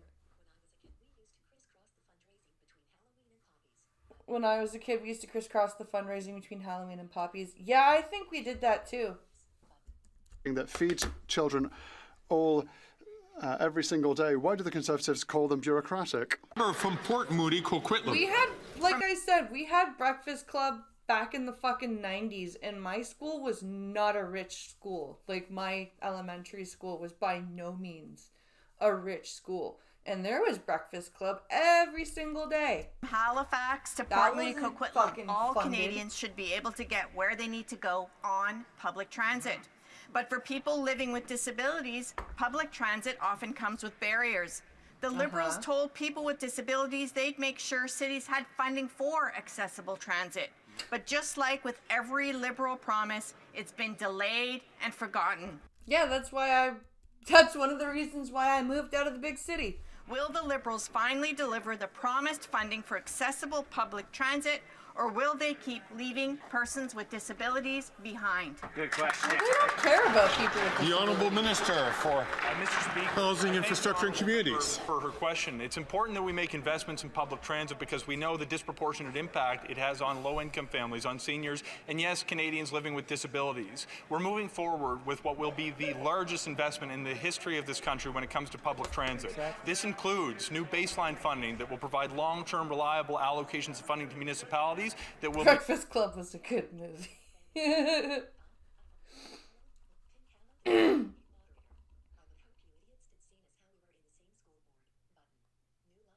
I would hope you idiots did, since we were in the same school board. Yeah. Be made available. Information will be made available to those partners over the next number of weeks. We are also launching large regional plans to allow massive expansions and significant new investments in active transportation, zero emissions vehicles, and yes, transit systems that will be accessible to make sure that every Canadian has the ability to navigate their needs in their community. Bullshit! Because the light rail transit system was supposed to be accessible, and it's not. The Honourable Member from Vaughan Woodbridge. Mr. Speaker, foreign interference poses a real threat to Canadians and our democracy. In this context, it's alarming that all but one of the opposition leaders obtained their security clearance. I have a simple question for the leader of the Conservative Party. When is he going to get his security clearance? Address risk within his own party and put... I'm just going to make sure that the Honourable Member has 17 seconds left on the clock, but as you know, questions in question period need to be directed toward the administration of government. Ha ha! Government. The Honourable Member.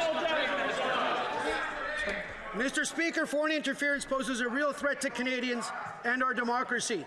In this context, it's alarming that all but one of the opposition leaders obtained their security clearance.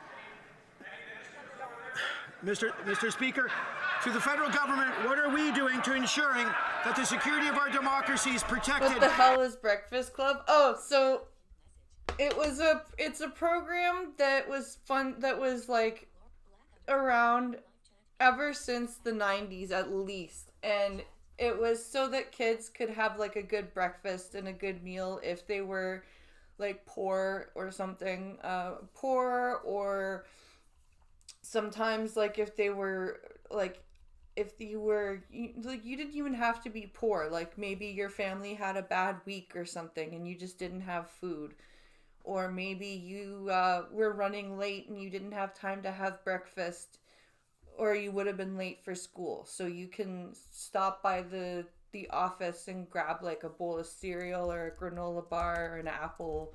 Like, it was good.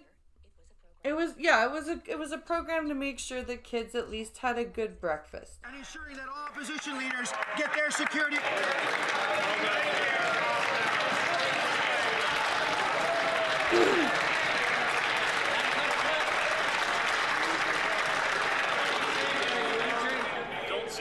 The Honourable Order.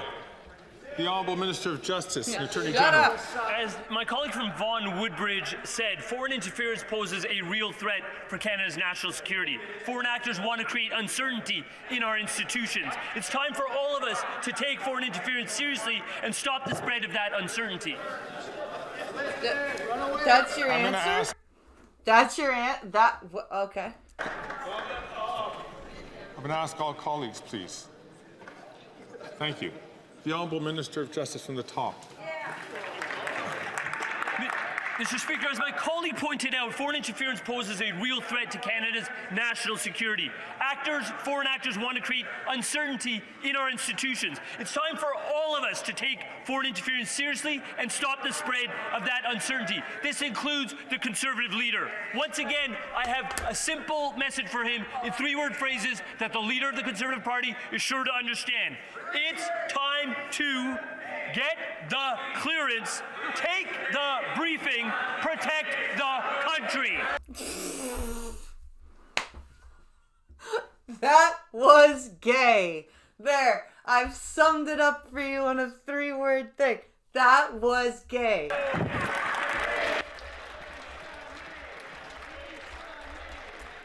That was very gay.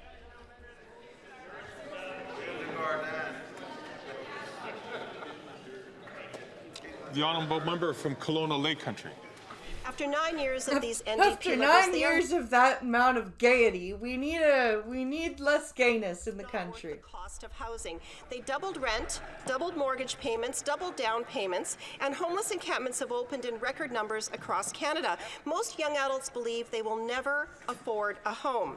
The federal GST adds a staggering cost to home costs, and the Common Sense Conservatives said today that we will axe the federal sales tax on new homes sold. Yeah. For example, on an $800,000 house, this will save home buyers $40,000. Wow. Will the NDP Liberals axe the federal tax on housing, or will they continue to fund their housing photo op programs? The Honourable Minister of Housing, Infrastructure and Communities. Mr. Speaker, I thank the honourable member for her question. It's interesting because she represents a part of Kelowna. I was in Kelowna a year ago last week. A whole year? Oh my God, Sean Fraser, a whole goddamn year ago? That's practically yesterday. The Accelerator Fund would be contributing $31.5 million to her community. What her leader actually announced this morning is that he's going to cut that fund. She is now in the awkward position of defending an increase of taxes to her constituents of $31.5 million. That Mr. is Speaker, not what that on this side of the means. House, we're going to advocate for programs that get homes built, not for cuts to the communities that we represent, which is simply shameful. The Honourable Member from Kelowna Lake Country. Mr. Speaker, the Liberals' own housing advisors said this morning that the Liberals' photo op fund, the so-called Housing Accelerator Fund, is either pointless or ineffective, and this government has spent billions of dollars. That sounded better in his head. And in fact, housing starts are down by Canada's Inside two largest his cities, head. 20% in Vancouver and Toronto each. Under this NDP Liberal government, housing Three costs words have I don't doubled, think you can rising count. faster No, than I any don't other think G7 so either. country, and this is a made-in-Canada issue. In 2015, it took 39% of the average Canadian's income to cover home ownership costs, and now it's 60%. Conservatives will axe the federal tax on new homes over $1 million. Will the government listen and... The Honourable Minister of Housing, Infrastructure and Communities. Mr. Speaker, my honourable colleague is very proud to stand beside her leader who's advocating that he's going to raise taxes by $31.5 million on That's ratepayers. not what he said, you fucking moron. He said he was going to cut the GST. He didn't say he was going to raise the taxes by $31 million. Last week, I personally announced where I shared with the council, One whole including year the former ago, Conservative last Member week. of Parliament for Kelowna, that they were grateful for this money that was going to help them build homes more quickly. In this House, it is unbelievable to me that any Member of Parliament would listen to their constituents at home, come to Ottawa, and demand that Ottawa take money from them. We are going to advance programs that give build homes and support communities. It is unthinkable that a member would come and oppose money for the... Are you just that stupid, Sean? The Honourable Member from Durham. Mr. Speaker, I'm having a hard time listening to the Liberal Housing Minister defend policies from his government that have failed an entire generation of Canadians. Canadians from our generation who dream of owning... These people should be allowed to sue for slander. See, that the thing is, especially during, like, elections and shit like that, you're allowed to mudsling. That's the thing. Home one day. He continues to talk about the Housing Accelerator Fund, but the Liberals' own housing advisor describes this fund as nothing more than a heist of tax dollars flowing from the feds to the municipalities. That's right. We know the NDP Liberals have turned their backs on a generation of Canadians. When will they stop overtaxing housing so young Canadians can buy a home? Never. The Honourable Minister of Housing, Infrastructure and Communities. Mr. Speaker, it's interesting to me how often I see the Canadian Conservatives borrow their policy positions from right-wing populists in the United States. Yes, that might right. be where this particular member learned to advocate for programs that would cut affordable housing. Perhaps it was when he was chatting with his roommate at Yale Law School that he learned how to oppose programs that were going to provide birth control to Canadian women. What the fuck are you talking about, dude? What, he went to Yale, so he's anti-abortion? What the fuck?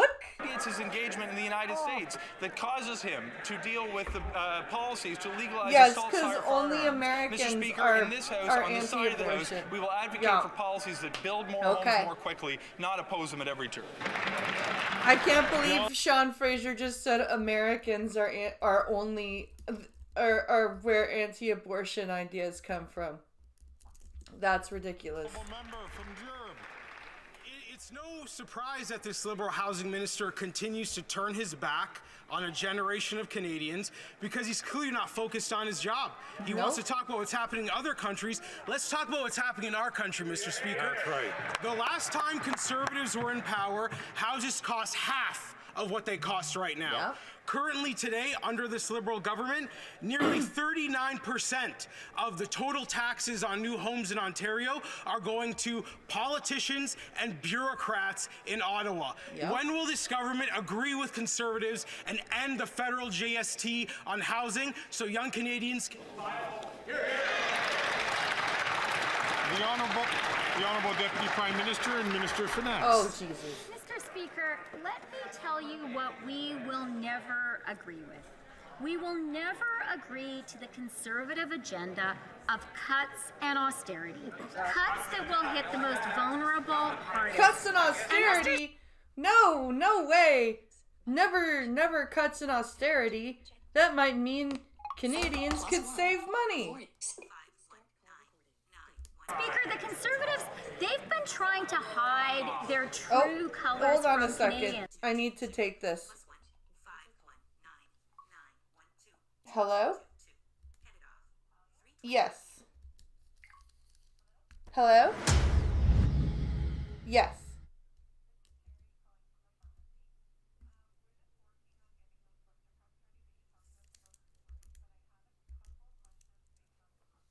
Okay.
Sorry about that, guys. Had a phone call from the pharmacy. My bad. But today, Mr. Speaker, the Conservative leader, he made a mistake. And he admitted what he really intends to do. I'm going to quote him. We're going to cut 2 programs for sure, and more beyond that. So the question today is, what are they going to cut next? And we know it, everything that Canadians... They're gonna cut everything! Everything! They're gonna cut it all! They can't believe they say this shit. L'honorable député de Rivière. The Honourable Member for Rivière-du-Nord. Mr. Speaker, one of the most powerful and dangerous criminal groups are the Arab Power Group, the 2 leaders of which are locked up in prison. And yet it is from there, from federal penitentiaries, that Younes Aitaki, the leader of the criminal group, and Sylvain Kabuchi as number 2 run their operations. Arsons, protection rackets, murder. Nothing stops these new criminal organizations, especially not being in federal prison, apparently. Nope. Can the minister explain how gangs that sow terror and death in the streets of Montreal can be run from federal prisons? Very, very, very easily. Just ask the fucking Hells Angels how gangs are run from federal prisons. The Honourable Minister for Public Safety. Mr. Speaker, of course I share my colleagues' concerns. These are concerns that are shared by everyone in this House. I was able to meet union representatives and Correctional Services Canada officials, so we could talk about extra technology that we could implement. A lot of people will lose equity if things aren't fixed in the USC, and it sounds like the same issue in Canada at the moment. Yep. And add to those that already exist to make sure that You're absolutely right. examples like my colleague do not happen. We are also working. Or on the other side of that, it's nearly impossible to build equity in your home right now with the amount of interest that goes towards your mortgage. Like when you're like Pincalo said, he paid $24,000 last year on the mortgage, and only $3,000 of it went to the principal. So, like, how the fuck are you supposed to build up equity in your house when all of your mortgage is going to the interest? With the Quebec Correctional Service and Minister Bonardel to give them these tools as well. The Honourable Member for Rivière-du-Nord. Mr. Speaker, according to Kingpin Gregory Woolley, who was himself murdered in the parking lot of a community health centre in the presence of his wife and their child, the Arab Power Group is out of control and the next gang war will be a bloodbath. The leaders are in prison and they have nothing to lose, and yet they run their criminal operations from cell phones that are smuggled into federal prisons. Well, that sounds very painful. How do you get a cell phone into a prison? That just sounds incredibly, what's the word I'm looking for? Ouchie? Ninja, shut up! You're not invited. We know it, the government knows it, the media reports it. How is it that notorious criminals still have access to phones in prison? Why isn't the minister doing Have you watched anything South Park? about it? The Honourable Minister for Public Safety. Mr. Speaker, our colleague knows full well that the government is doing a lot for this. We've invested in technology. I myself went to a federal prison in Quebec and I saw the technology that exists. I saw how we can stop drones from reaching prisons. Of course, we won't talk about the fucking drones. They're fucking. What the fuck? They're flying shit in on drones now? Jesus Christ. Fucking. Putting fucking.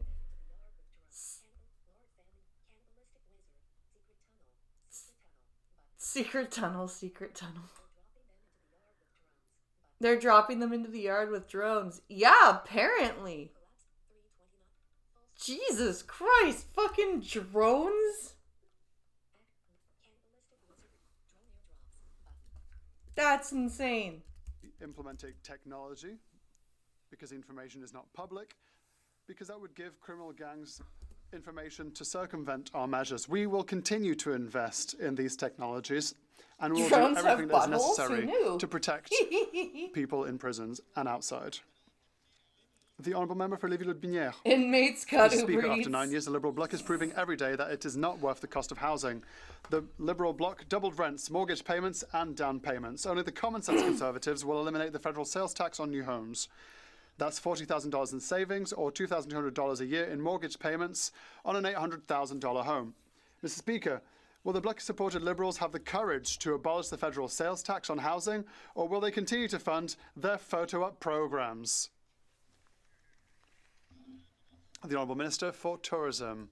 Why are you answering? I have a question. You're a tourism minister. What the fuck? What will he answer to Quebecers who, when he says that to gain access to property, he and his party will cut social and affordable housing programs? What will his answer be for Quebecers when he will have to announcement that he will cut the 8,000 social housing units in his riding? On this side of this House, we give access to housing, but we give a roof to the most vulnerable, Mr. Speaker. The Honourable Member for Lévis-Lotbinière. Mr. Speaker, under the previous Conservative government, our leader built 195,000 housing units. Yep. At the time, the proportion of a family's average income spent on housing was 39%. Today, it is 60%, Mr. Speaker. The Liberals' failed housing policies have ruined Canadians' purchasing power.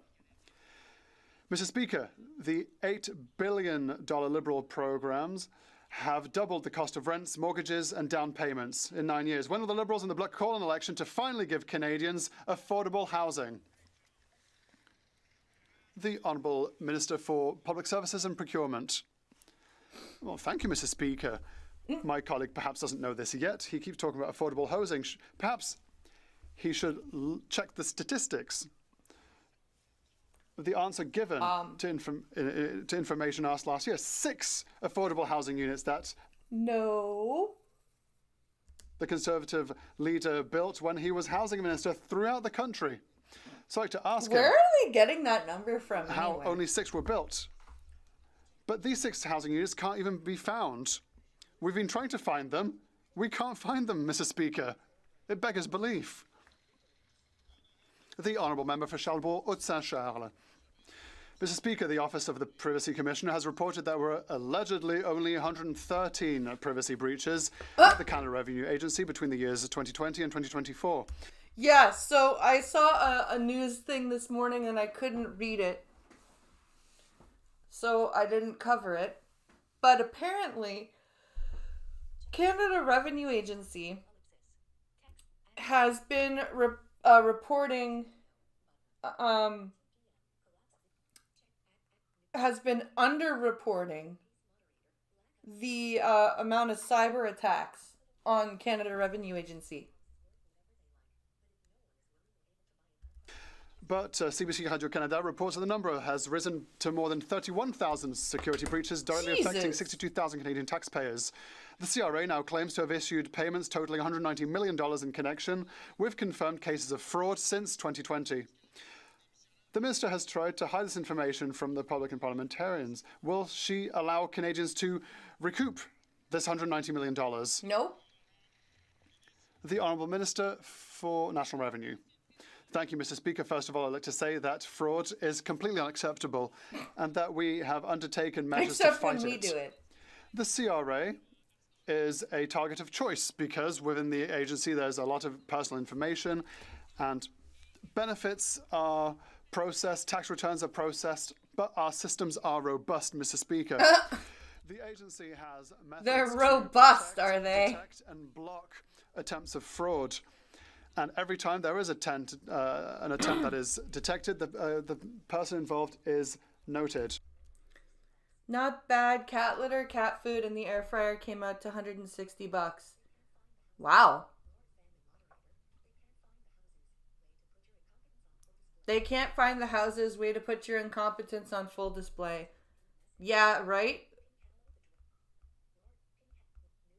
That's pretty sad. And is informed. So we are making every effort to fight the situation. The Honourable Member for Pontiac.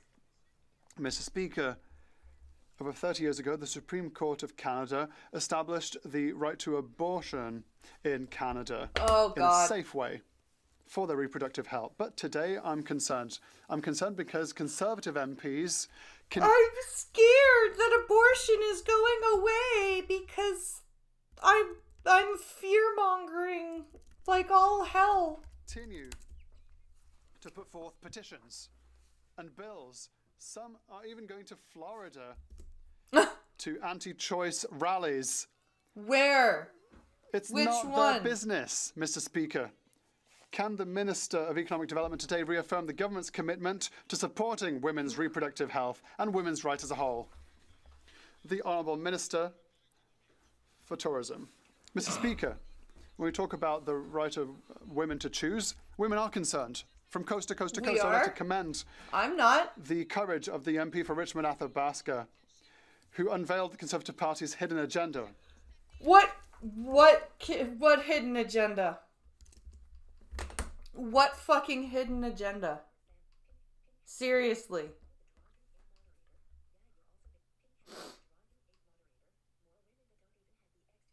More women that don't even have the eggs to abort. I'm chilly. I'm getting my little sweater. He said, I've seen a rise in the number of pro-life MPs within the organisation, strong members who influence policy.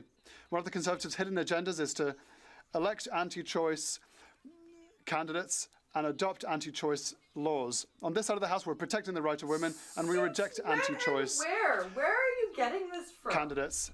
That is what it looks like to defend women truly.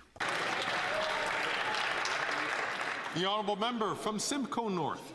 Mr. Speaker, after 9 years of this Liberal government, this Prime Minister is not worth the cost. In the latest scandal to hit the Canada Revenue Agency, over 60,000 taxpayers had their personal private information hacked. Not only are these individuals' information floating around on the internet, how can they find it if they can't find houses? I don't know. $190 million have been improperly paid to scam artists You because mean of the privacy hidden breaches. Pierre 2025 bullshit?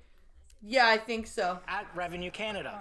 Will the minister get information, call in the RCMP about this privacy breach and so that taxpayers can be repaid? Minister Revenu National. The Minister of National Revenue. Thank you, Mr. Speaker. Fraud is completely unacceptable. We agree on this, and our government is undertaking necessary measures. The agency, rather, is a choice of target. There's a lot of personal information, many benefits are administered, tax returns as well. But the agency systems are solid. And when there is fraud attempts, we can inform the person who's been affected. Women have more options to protect Thank you, Mr. themselves Speaker. from pregnancy than men. So there's plenty of choices. Yep. Honourable member from Dufferin-Caledon. Unifor Local 1541 has been without a contract since March of 2023, and they've been on strike for almost 6 months. The employer has called Canadian workers lazy, refused to negotiate a wage increase, refused to bargain, and is effectively trying to bust the union. The union met with this NDP Liberal minister almost 2 months ago and took the unprecedented step of asking the minister to intervene. His response, crickets. Why is this NDP Liberal minister abandoning Unifor Local 1541? The Honourable Minister of Labour and for Seniors. Mr. Speaker, the government, of course, is monitoring the situation closely, indeed daily. Mediators are working with the parties and available to assist at any time, and we urge them to continue their efforts to reach agreements. The Canadian Nuclear Safety Commission will continue to monitor this company for regulatory compliance to ensure the safety of workers, the public, and the environment. The facility remains secure. There have been no changes to the security of the site. And of course, Mr. Speaker, we will not let workers down, and we've made it repeated entreaties to the owner to return to the bargaining table. Yep. The honourable member from Dufferin-Caledon. I can tell the Unifor workers at Local 1541 are going to be absolutely inspired by that heartfelt response from this NDP Liberal minister. Why are these NDP Liberals never responsible for anything, Mr. Speaker? 2 million Canadians using a food bank? Not our fault. Violent thugs out on bail? It's the province's fault. Yeah. A local employer It's the trying to province's bust fault. a union? There's nothing we can do but read these talking points.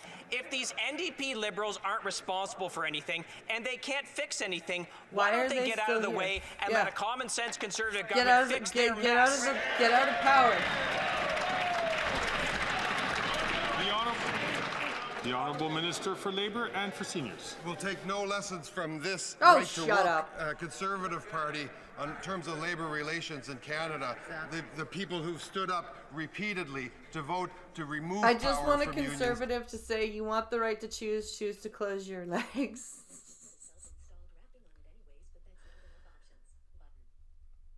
That's funny.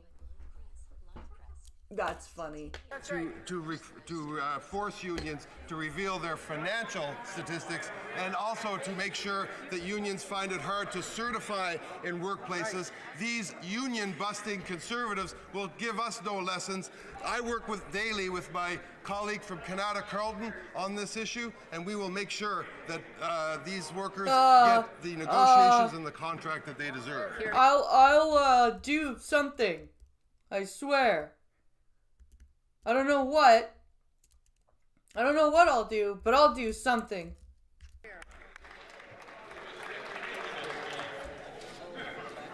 The honourable member from Davenport. Mr. Speaker, we know that actors like Russia, China, and India have attempted to interfere in Canada.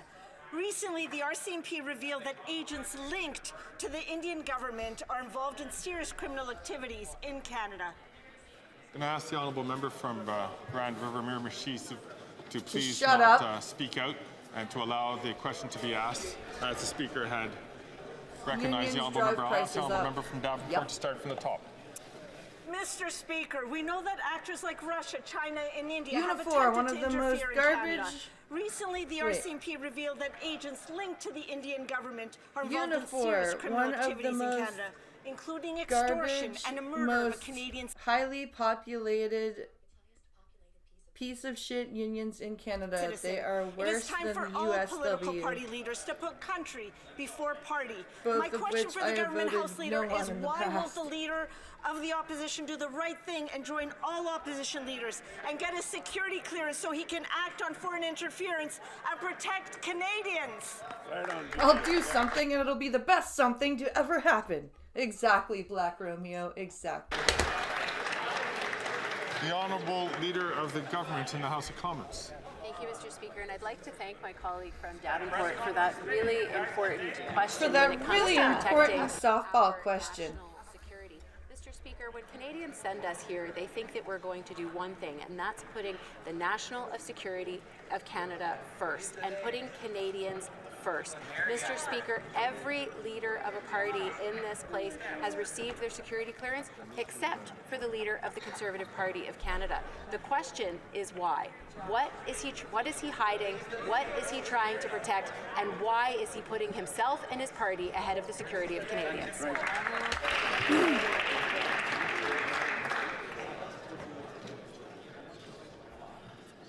The honourable member from Windsor West. Mr. Speaker, under this Liberal government, multi-billion-dollar companies feel emboldened to use shady tactics to rip off Canadians. After this government rubber-stamped the Rogers takeover of Shaw, they promised lower costs but have snuck in price hikes for Canadians. Yep. The Liberals have done nothing to protect people.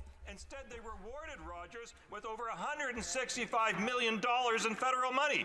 Rogers must be put on notice, reverse the cuts, or be banned from federal contracts. Will the Liberals have the courage to do it? No. Yes or no? The honourable parliamentary secretary. Thank you, Mr. Speaker. Our government's top priority from day one is making life more affordable for Canadians, and we're focused on increasing competition That's and your lowering top prices priority, in the telecom sector. Since Then why haven't you 2023, done we're it? holding companies like Rogers accountable by eliminating switching fees and attacking extra and unnecessary fees. So Canadian consumers are empowered to find a plan that works for them. On this side of the aisle, we're standing up for Canadian consumers by helping them regain their negotiating power. Thank you. The honourable member for Richmond, Athabasca. Mr. Speaker, it has been reported that CBC Radio Canada handed out $18 million in bonuses to executives in 2024. That's quite the situation. Executives are receiving multi-million-dollar bonuses, whilst hundreds of employees are losing their jobs. Yet the public broadcaster is demanding ever greater subsidies year after year to do its job. Doors unlocked. All this is damaging the reputation of CBC Radio Canada and all its workers. My question to the Prime Minister is simple. Does he agree with these bonuses? And, if not, what does he intend to do to put an end to them? Of course he agrees with the bonuses. The Honourable Minister for the Environment and Climate Change.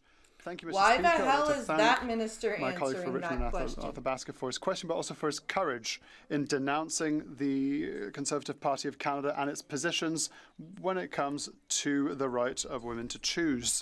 Oh, I would also like to remind. Well, I love how they're kissing that one MP's ass because he's all soy boy and yelling about a woman's right to choose.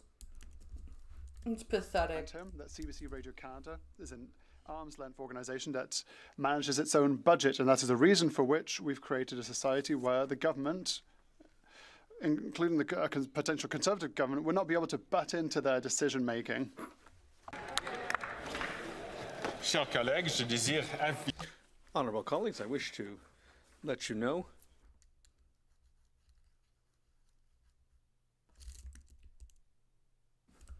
Oh, we've reached the end of question period, I think.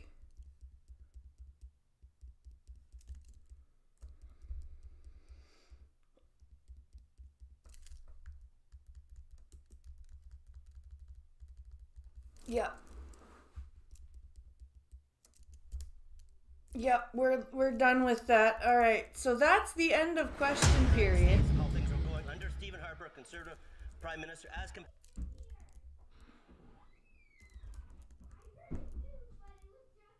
Yeah, okay. That's the end of that. So we are going to switch gears now to our fun. Because Guilty Balls knows how to talk out of both sides of his mouth. That's funny. So we are going to switch gears now and jump into the social commentary side of things with the Papa Meat video and the Angry Cops video. But first, I'm going to go quickly say hi to the boys and go to the bathroom really fast. And then I will be right back and we'll get into it. So share that stream and consider clicking the link in pin chat. I'll be right back.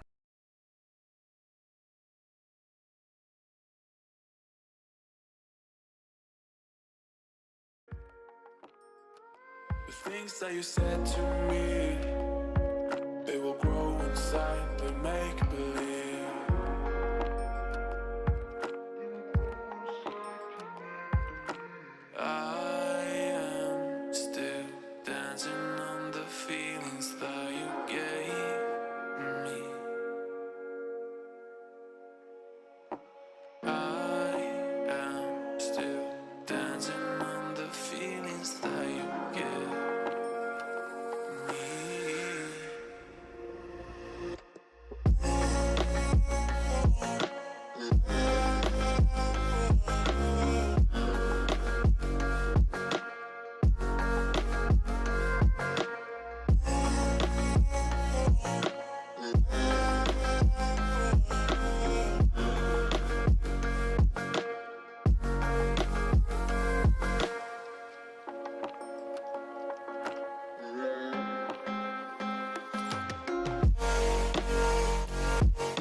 Okay. We are back. We are back. We are back. All right. So, I'm just trying to find one more video that I wanted to watch before we get into everything.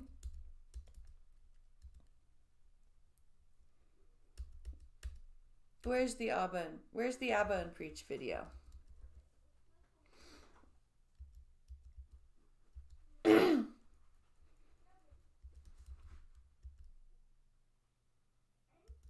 Where is it?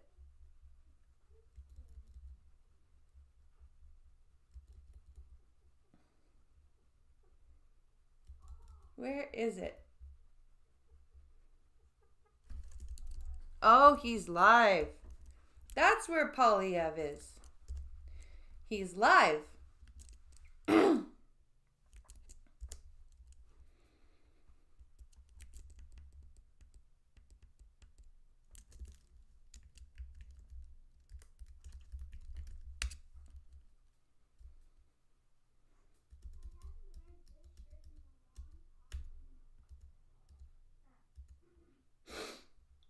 Our comics, there we go. That's the one I want.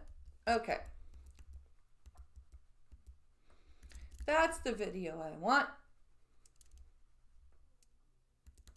All right. We are now getting into our social commentary fun. So let's take a look at this Abba and Preach video about comics and podcasters. All right. Next topic. All right. We're rolling. Good to see you, sir. Here we go.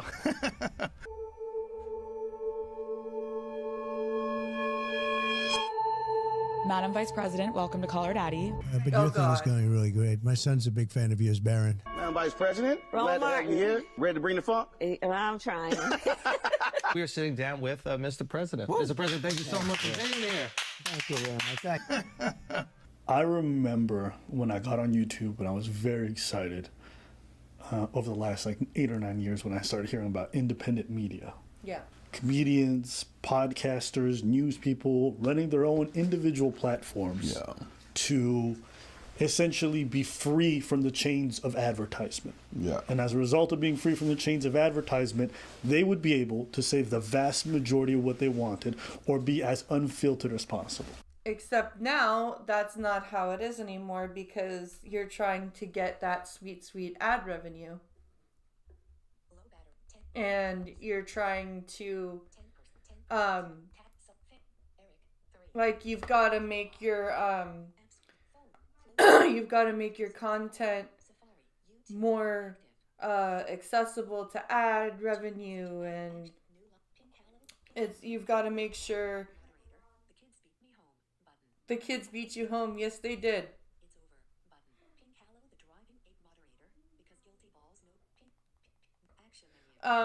So yeah, these are it's now it's now more mainstream because you have to be careful of what you say because you're trying to get that ad revenue. Right? Yes. I am now convinced that comedians and podcasters are just political tools like everybody else. Yeah. They've always been that way though.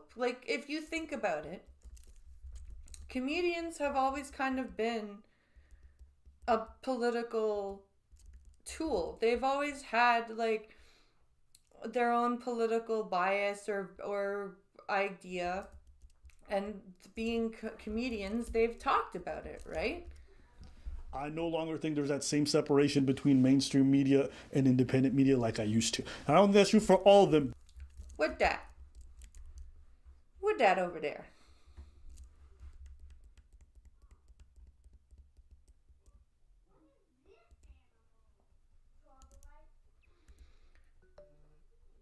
Prince J! What's up, dude? What's up, Prince J? Good to have you on Twitch. What is good? A good majority of them. And let me give you an example. We always talked about how, we do these platforms so we can say whatever we want. And now with this election cycle, everyone is being careful about what they say during Yep. interviews, be it Trump, be it Kamala, call her daddy or whatever. And they're doing what essentially is like puff pieces, right? Having these people on, giving them soft questions, never checking them on the record, never fact checking. That's true. Like, Joe Rogan went way harder on Bernie Sanders than he did on Donald Trump. Like, way harder. I like, you can't tell me that Joe Rogan didn't go soft on Trump. None of it, just letting them yap about whatever they want. And the reason they're doing this is not because that's who they are. The reason they're doing this is because they would lose access to this interview. Yep. So I'm like, you guys spend all this time whining about mainstream media being so fake because of advertisers, but y'all doing the same thing so you don't lose access to these powerful people, to these influential people. How? Yeah. You know, they don't want to lose the access to the influence, so then they don't get the views and the ad. How is that any different? Yeah, you know, in the context of watching Kamala Harris do the Call Her Daddy podcast, watching Trump do Rogan or Flagrant or Theo Von stuff, and, you know, just watching all these different things, I don't think these types of interviews are bad in a vacuum. What I don't like is that now politicians are able to just jump around, do a bunch of interviews where they're asked softball questions and only do those types of interviews. Yeah. Why is it that world-renowned journalists are not the ones who are having as much access to these people, right? Even if they're independent, okay? Why are they not getting access, but someone like Rogan is? And the reason being, viewership. Trump knows he's going to go on Rogan, and it's going to go well for him because he just really has to sell his personality. Yep. Even though there's questions about his record, even though there's questions about his flip-flopping on certain things, those never are going to come up. No. So he knows he can go on here and do really well for himself and come out great. And I know this is true because Rogan said so himself. Yes. He's on the Fight Companion too. Like, he was very open with like how easy it was for him to talk to Trump, and he was just like, you know, he didn't really ask him any hard questions or like ask him anything like, and he's like, no, Kamala would never come on this, like. And by the way, I'm not a Trump supporter in any way, shape, or form. I've had the opportunity to have him on my show more than once. I've said no every time. I don't want to help him. I'm not interested in helping him. The night is still young. We'll see. If I have him on, the night is still young? Yeah. You think I'll have him on? I think you'll have him on. Really? Yeah. Why do you think that? Because you'll have Putin on? And I think you had like people like Kanye on, for example, and you had a great conversation with him. Yeah, but Kanye's an artist. Like, but Kanye doing well or not doing well doesn't change the course of our country. Yeah, but Are you sure? That's a dumb reason to have Kanye on and not have Trump on. That's stupid. This is why I have a problem with Rogan now. Even George Carlin with his anti-voting stance still had some version of politics that he would cover, mostly shitting on them. Yep. That's true. But do you really bear the responsibility of the course of our country based on a conversation?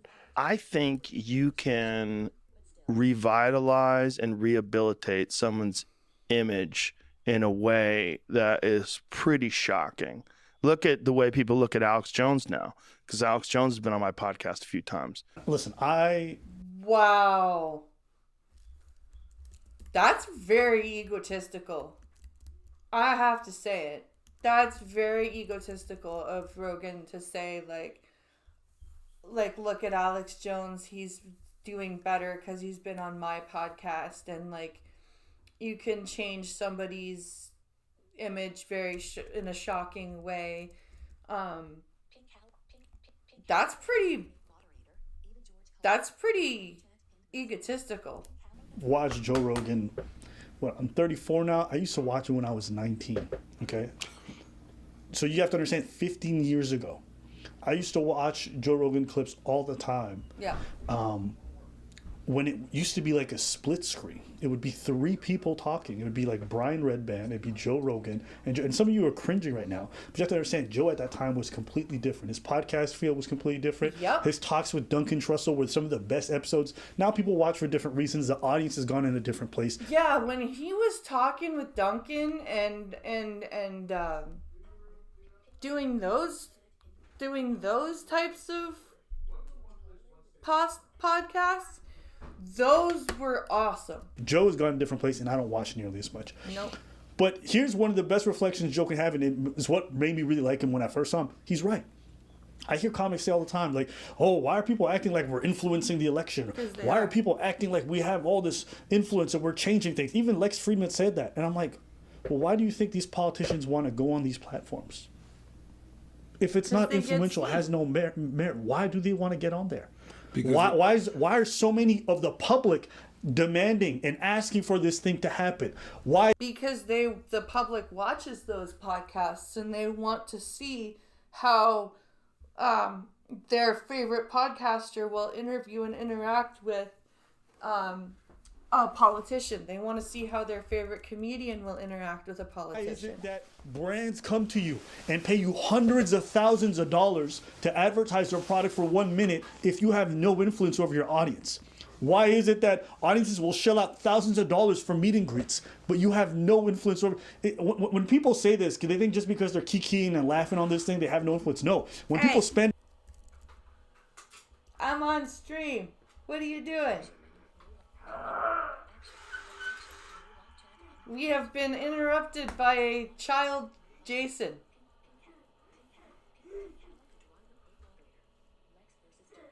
Lex versus Joe Rogan. Lex versus Joe is some weird opposition energy. Okay, buddy, out you go.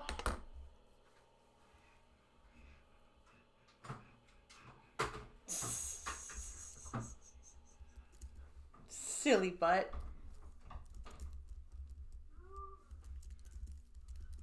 And hours of their day on a regular basis watching you, they build an attachment. They start trusting you. They take your opinions indifferently. They start to actually grab your opinions and repeat them in real life. You have a tremendous amount of influence. And Joe's no politicians and such interview by their preferred host in the mainstream. Different. Now, if Joe just had a change of heart and he says, I think it's worth it because Trump is the right candidate and I want it, that's fine. But anyone who's pretending like these things are just all kids are goblins. Jokes and we're just here to talk. No, you guys are also here to serve as a political platform for these people during an election season. There's a reason why people are saying, whoa, Trump went on Rogan. He's definitely going to win now. Why? Because they're recognizing the effect. But at the same time, I have these people trying to convince me it's just jokes, bro. We're just talking. That's not true. That's not. It's not true. You're not in a comedy club roasting Trump while he's there. That's not what's happening. You guys are having a substantial conversation where you're changing the perception people have. And if he's trying to change the perception of people with Trump, and regardless of whether Joe is a Trump supporter or not, he's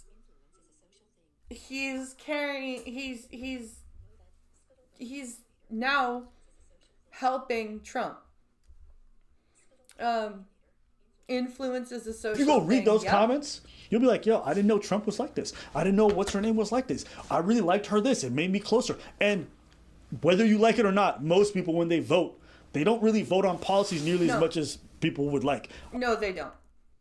They do not vote on policy nearly as much as they should. People will vote on whether they like the person before they vote on policy. A lot of them just vote on based off how the person makes them feel, how likable they are. So, these things have a huge influence. We are the new media. The podcast, the commentary, all that, that's the new media. It is. So whenever you go, politician basically wants to be likable. Yes. It's a popularity contest. So if that politician goes on the podcast just to talk while they're in an election, they seem more likable. Yes. It ain't even about the views. No. It's about Preach is right. It's about seeming more likable. It's about seeming more approachable. It's about being approachable to the public. It ain't I got nothing to do about the views or whatever at some point. It's just how you like them better. Yeah. So of course the image changes. Because you look at a politician a politician looks like a robot. What is being said about politicians? Yes. They're puppets. Mm-hmm. They're robots. Mm-hmm. There's just they're not humane. And when you see a politician for once, just taking the script off, just having a normal conversation, you're like, God damn, I really didn't. You're like, finally somebody that just can talk, somebody that can talk without following a script, and they like that. But you're changing your views on that politician because he looks more humane, and that's the game. Yeah. Yes, I'm gonna go on TV and all the journalistic outlets to talk about my curriculum and all the things that I have and the questions that I have about what I want to do running and stuff. But when I go onto a podcast, you're looking at the humane side, and I think that's what gets to people. Yep. People are disengaged from politicians because they really don't look humane. That's why nobody really wants to vote for Kamala, because she hasn't gone on like a long form podcast and given like a more humane look at herself. She just goes on these scripted interviews. Ask them a question, they can't answer the question straightforward. They always have a script and stuff. Yep. They always have something or like a way to escape the question. Now when they go on these platforms, you look at the human side. You don't even think about whatever they had to their curriculum. You don't even think about all of that anymore. You see, oh wow, that person is a likable human. And you guys are more trusted than the average news anchor, than the average independent journalist. Even though those people are going to be generally more equipped to get to the bottom of whether or not this person's record's any good, whether or not this person performs under pressure. It's true, because journalism, when you learn how to be a journalist, when it used to be that way, you learn how to research stuff. You learn how to look for things. You learn how to ask questions. Instead, we're now hearing about fucking whale depression and whatever the fuck it is. It's like, what? Even watching Kamala on Call Her Daddy, it's like, what are these questions? Yeah. It doesn't matter what you intended. What is the actual effect of what you're doing? If folks want to do this thing and have these conversations with these politicians, fine. But you have to hold their feet to the fire to some degree, okay? And if you're not going to, then we need to at least ensure that they're going to have other opportunities to have their feet held to the fire. But when it's just a bunch of puff pieces, when most of the landscape is just 3 hours of, I'm just going to talk, rather than 3 hours of, I'm going to answer to what my record is. Why? Yeah, Joe should have really asked better questions of Trump, because like there are things that need to be asked of him. Why I voted on this bill at this time that disadvantaged these people. Why I voted for this when I said I was going to do that. We don't get 3 hours of that. We never will. Why? Because what gets more votes nowadays is just sitting there and talking about how I feel about X, Y, and Z. But also, I'm not well versed enough politically to know all of the corruption that's been alleged and to understand what the whole Russiagate stuff, what's real. Like, if you really want to do that correctly, it's something that I would have to research for a long time. Oh no, and to really, and I don't have that kind of time. I think I've been having this reckoning lately, but more and more I feel reassured now that I'm seeing Tony Hinchcliffe go to Madison Square Garden during a Trump rally and do his fucking set, and people are like, listen, Puerto Ricans everywhere losing their mind, which understandable. Right before a vote is crazy. And if you guys haven't seen the comment, this is it. A lot going on. Like, I don't know if you guys know this, but there's literally a floating island of garbage in the middle of the ocean right now. Yeah. I think it's called Puerto Rico. That's okay. That's funny. That is funny. Okay. All right. Okay. Understandably. And this is not out of context. I listened to the full thing. There is no context that really makes this joke better or whatever it is. And people are running around saying, well, he's a comedian. It's just a joke. You're another political tool. You're at a political rally. Yeah. You're literally at that point, you are being used for politics. And you need to be careful about what you're saying. Okay? And you're not doing a regular set. You're No. doing a set, and if you guys go watch the whole thing, I watched the whole thing. All of the jokes perfectly align with MAGA values. There was no jokes aimed at Republicans. There was no jokes really aimed at Trump to like mock him. No, they were all like anti-immigrant, pro-Israel, anti-Palestinian, anti-California, pro-Texas. Jokes are just jokes, apparently. But at the same time, your whole set perfectly aligns with the ideal humor of a Trump fan. So it's literally political comedy for political comedy's sake. That's not comedy. Which is fine. Yeah. But don't make it past that. I don't need it. Stop. Just. I didn't know. It's just no. Oh yeah. If you watch the whole Tony Hinchcliffe set, if you listen to it towards the end, he just starts repeating Trump slogans. Let's close it out and let's make speech free again, make America healthy again. God bless New York, God bless America, let's make it great again. That's kind of boring. That's not funny. That's not a good way to end a set. Not in a joking set. He just repeats them. So I'm like, how is your set made for jokes? But at the end of it, you're just doing a political advertisement. Is it really just jokes? Yeah. What is independent media really? Independent media was the idea was that you were going to be free from all this influence. Which we're not. Are they not just dependent on it? Yeah. When they're cutting what they want to say just to be able to have access to people? You're the same thing, but just same but diff. And this is the thing. Nobody can have all these kinds of mainstream guests on consistently and have their moniker of independence. Of noticing comics being very buddy-buddy with every right-wing personality on the planet and softballing all the interviews and softballing all the interactions. What? That is very true. And I don't care whether you're right-wing, left-wing, center, whatever. If you're going to be interviewing people, you should not be softballing them. You should be asking them a question.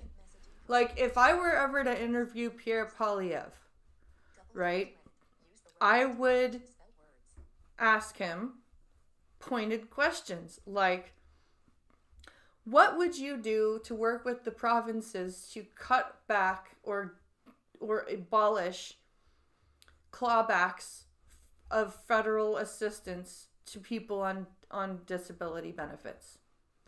What would you do? Like those types of questions. Like I wouldn't just be like, "Oh, you're such a wonderful guy. What made you get into politics?" You know, like. What is the point of being given the right to joke about anything when powerful people come by, you don't joke anymore? Yeah. Doesn't that strike you as a bit cowardly? No. It doesn't? No. Okay, go for it. Just because of the list of things that they're going to tell you not to talk about. Like, there's the list of the PR list and stuff like that. So if you want to carry your interview, you have the choice. You either don't have an interview at all and you spend all this time with the connects and everything to have the interview, or just go with the flow of that interview. But essentially what you're getting at is some compromise may be acceptable because it's leading to this outcome. What I'm saying is the compromise that they're making, they're only making it in front of powerful people. What is the point of demanding free speech? What is the point of demanding the right to be able to joke about everything if it's only going to be used and waved against weaker people?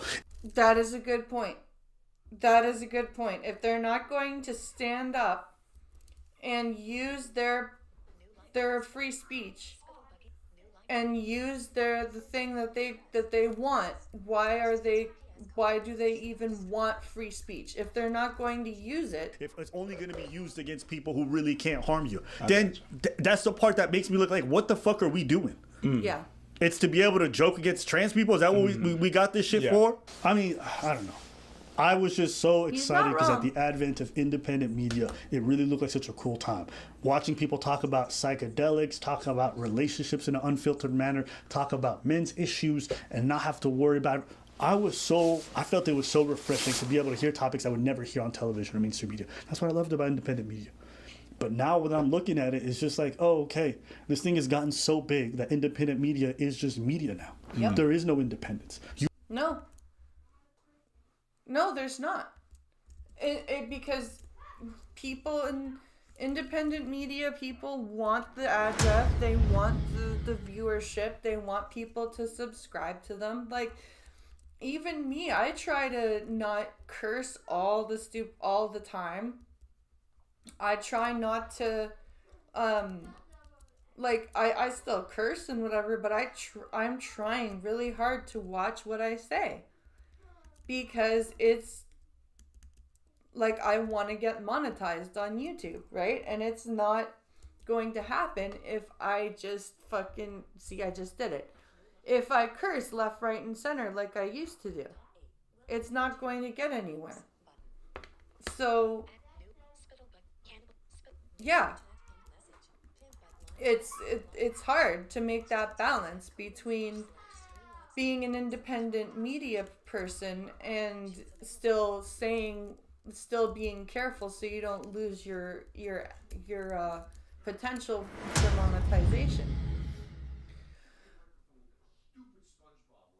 Okay, so now we are going to take a look at this Angry Cops video about Froggen and how she hates the military.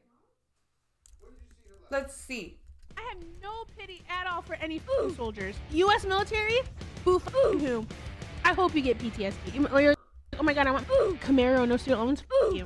Nothing is certain except death and taxes. Okay, then.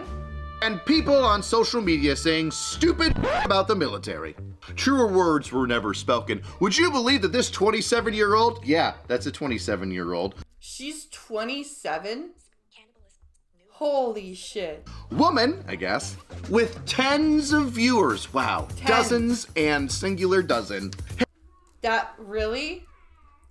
Well, I guess now that she's made that kind of a stupid statement, then she's gonna have lots more viewers of hate viewers now. Hates U.S. soldiers and wants them to be mentally tortured by PTSD? Oh, some would say that's a bad take. I'm one of them. And why does she want U.S. troops to suffer? Well, duh. Cause imperialism. Cause Palestine. Don't believe me? Here, have a look for yourself. I have no pity at all for any soldiers. U.S. military? Boo whom? That is a 27-year-old. She sounds like she's 15. That's crazy. I hope you get PTSD. And because of her statements, this chunky lady is getting a little bit of blowback. By bet. far more people than have ever watched her live streams. Now, do you think she learned her lesson, or do you think she doubled down? Oh, she definitely doubled down. I'm gonna say it right now. She definitely doubled down. Or did she make an apology and then double down? Well, I'll give you the full spiel. But first, a word from this video's sponsor, Fume. We all have. That's exactly the Frodo. I mean, make sure you use code AngryCops or scan the QR code here and get yourself a free Fume topper with your order of a Journey Pack today.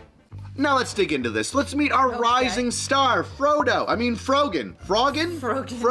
Thanks, Frogger. I don't know nor care. The Gaza Gobbler herself. It's funny Gaza Gobbler. Oh, Jesus. I say rising star because that's exactly the award that she won at the Streaming Awards, I think run by Twitch.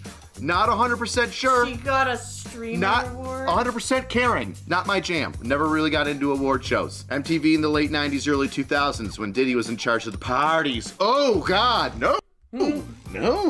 No, thank you. Is that when they peaked? When Diddy was in charge of the parties? But a rising star she is no longer. Oh, Icarus, flying too close to the sun. Because on one of her streams, one of which I can no longer find on the internet. Probably because she deleted it. Probably took it down, wouldn't blame her. Frogger makes a damning statement about U.S. military members. That she doesn't really care for them. I have no pity at all for any soldiers. That they deserve to get PTSD. I hope you get PTSD. That if you signed up to better yourself so you could maybe buy a car or help pay for student loans, that you're a piece of... Oh, okay.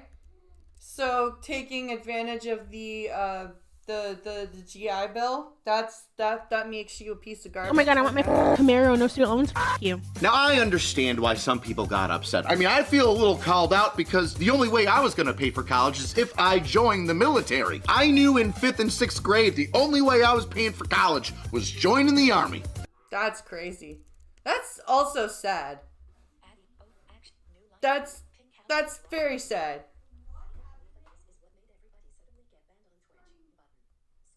Mia Khalifa. This is what suddenly made everybody get banned on Twitch. And that was before 9/11. I'm not that old, weirdos. And what's wrong with that? What's wrong with trying to better yourself by joining the military? Apparently everything, if you're this chick. One thing that I just absolutely can't stand about anti-military morons, regardless if they're a hippo in a hijab or some scrawny, cancerous-looking high school teacher. One of the fastest ways to get out of the lower class or the lower middle class is to join the military, get some experience, learn some discipline, gain a skill, become a part of a brotherhood, and then continue forward. Like, I do envy the things that you do learn in the military. Like, you get a skill, you get discipline, you get experience, you get, like, there is a lot of stuff that the military does give you. Or just stay in the military if you're called to that. All these moronic kids that are saying you're just dying for the rich and wealthy people are probably the idiots that have had a silver spoon up their ass the entire time, having college paid for by mommy and daddy, and never had to work a day in their life. Here's Facts. some skills you learn pretty quickly. How to work out, how to eat healthy, things that you chunky gal, probably need to study. Which, oddly enough, is something that she studied. Those who can't teach, I guess. She says in one of her streams that it used to be on her Twitter handle that she studied something about like nutrition or how to stop people from eating their feelings, and well, she didn't take her own. She used to be she studied actual nutrition. Looking a little too thick. And this brings me to my second point. Everyone in the military, regardless of branch, is not the gunslinging infantryman that you see in action movies. Yeah. Not everybody's a frontline soldier, you moron. Okay? You've got refuelers, you've got pipe fitters, you've got engineers, not ones that just blow up bridges, but ones that build them. Horizontal engineers that build houses, fix roads, lawyers, doctors, electricians, cooks, guys who clean up hazardous materials, and yeah, like there's so many different types of job in the military. Like, you're not necessarily going to be fighting people flying or driving helicopters, trucks, and airplanes to deliver aid to people. One of the reasons why the Department of Defense has such a massive budget is because we're constantly flying people out for tornadoes, horrible world events, conflicts that you might be familiar with, and we'll talk more about that, across the world. So yes, myself and other people get a little irritated when you make blanket statements about everybody in the military's bad. Now, yeah, that's like saying everybody in the police force is bad because there are some cops that have a power trip. Like, fuck off.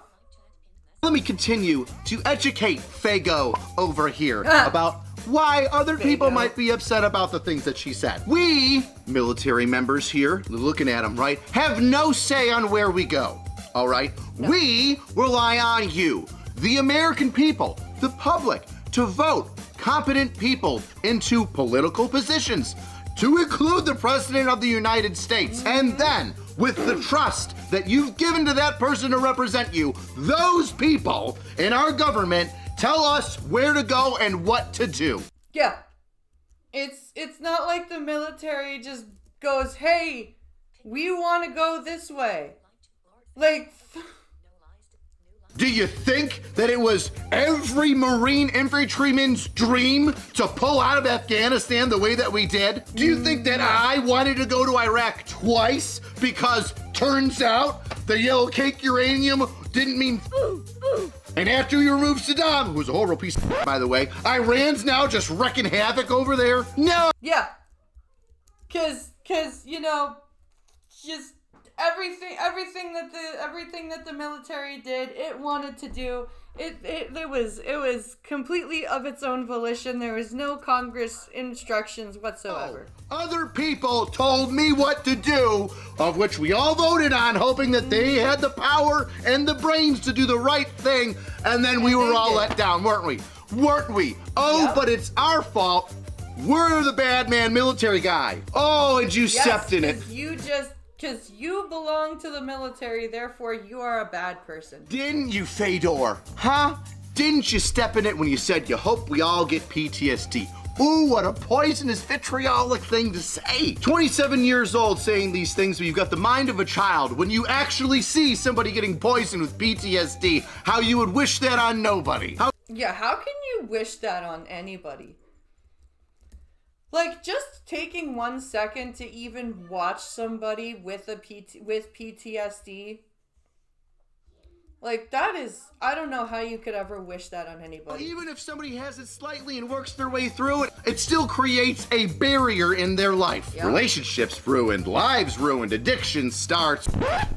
Oh, but you wish this on somebody because they're not in control of where they go or what they do. They're just stuck in a spot, given some orders by the people that we vote into power. But I'm the bad guy. Yes. I'm the bad guy. Do you see how dumb you sound? And this entire BS conversation is in the middle of her shoveling food in her mouth, looking like she's giving some random she's a mukbang streamer? Guy outside of the screen some good head, and her being like, oh, thank you so much for the gift. By the way, these guys are trash. Oh my God. $20? I appreciate you so much, Gorglub. What kind of dystopian future do we live in where some kind of obese pig person with makeup all over her face smashed on it with a nose ring thinking that she looks like the next fresh catch of tomorrow? Oh, Jesus Christ, the imagery, Rich. What are you doing to me? What are you doing? Spew such stupidity while shoveling fast food in her mouth and saying, thank you for the $5 donation. She's getting on my nerves so much, it's like she's the Hezbollah version of the fat Rob Reiner in South Park. I'm Rob Reiner. Oh, but it's okay. It's all right, gang. That's hilarious. She made an apology. She made an apology tweet, right? Couldn't make a video about it. Couldn't live stream it, send it out to the masses. No, she made a tweet. Hey, something's better than nothing. Let's read it together. Oh joy. This is gonna be good, isn't it? Shall we?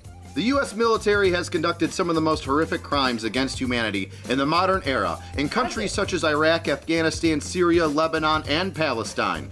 Have you heard of a little thing called World War II? Palestine a country? Zing! Let's talk about that. Afghanistan? Afghanistan was in retaliation to 9/11. You know, the largest terrorist attack on the United States since, Pearl Harbor. And I'll be honest, that's one of the reasons why I signed up. I couldn't wait to go to Afghanistan and disperse a little bit of justice. Play some Toby Keith. Play some Toby Keith right now.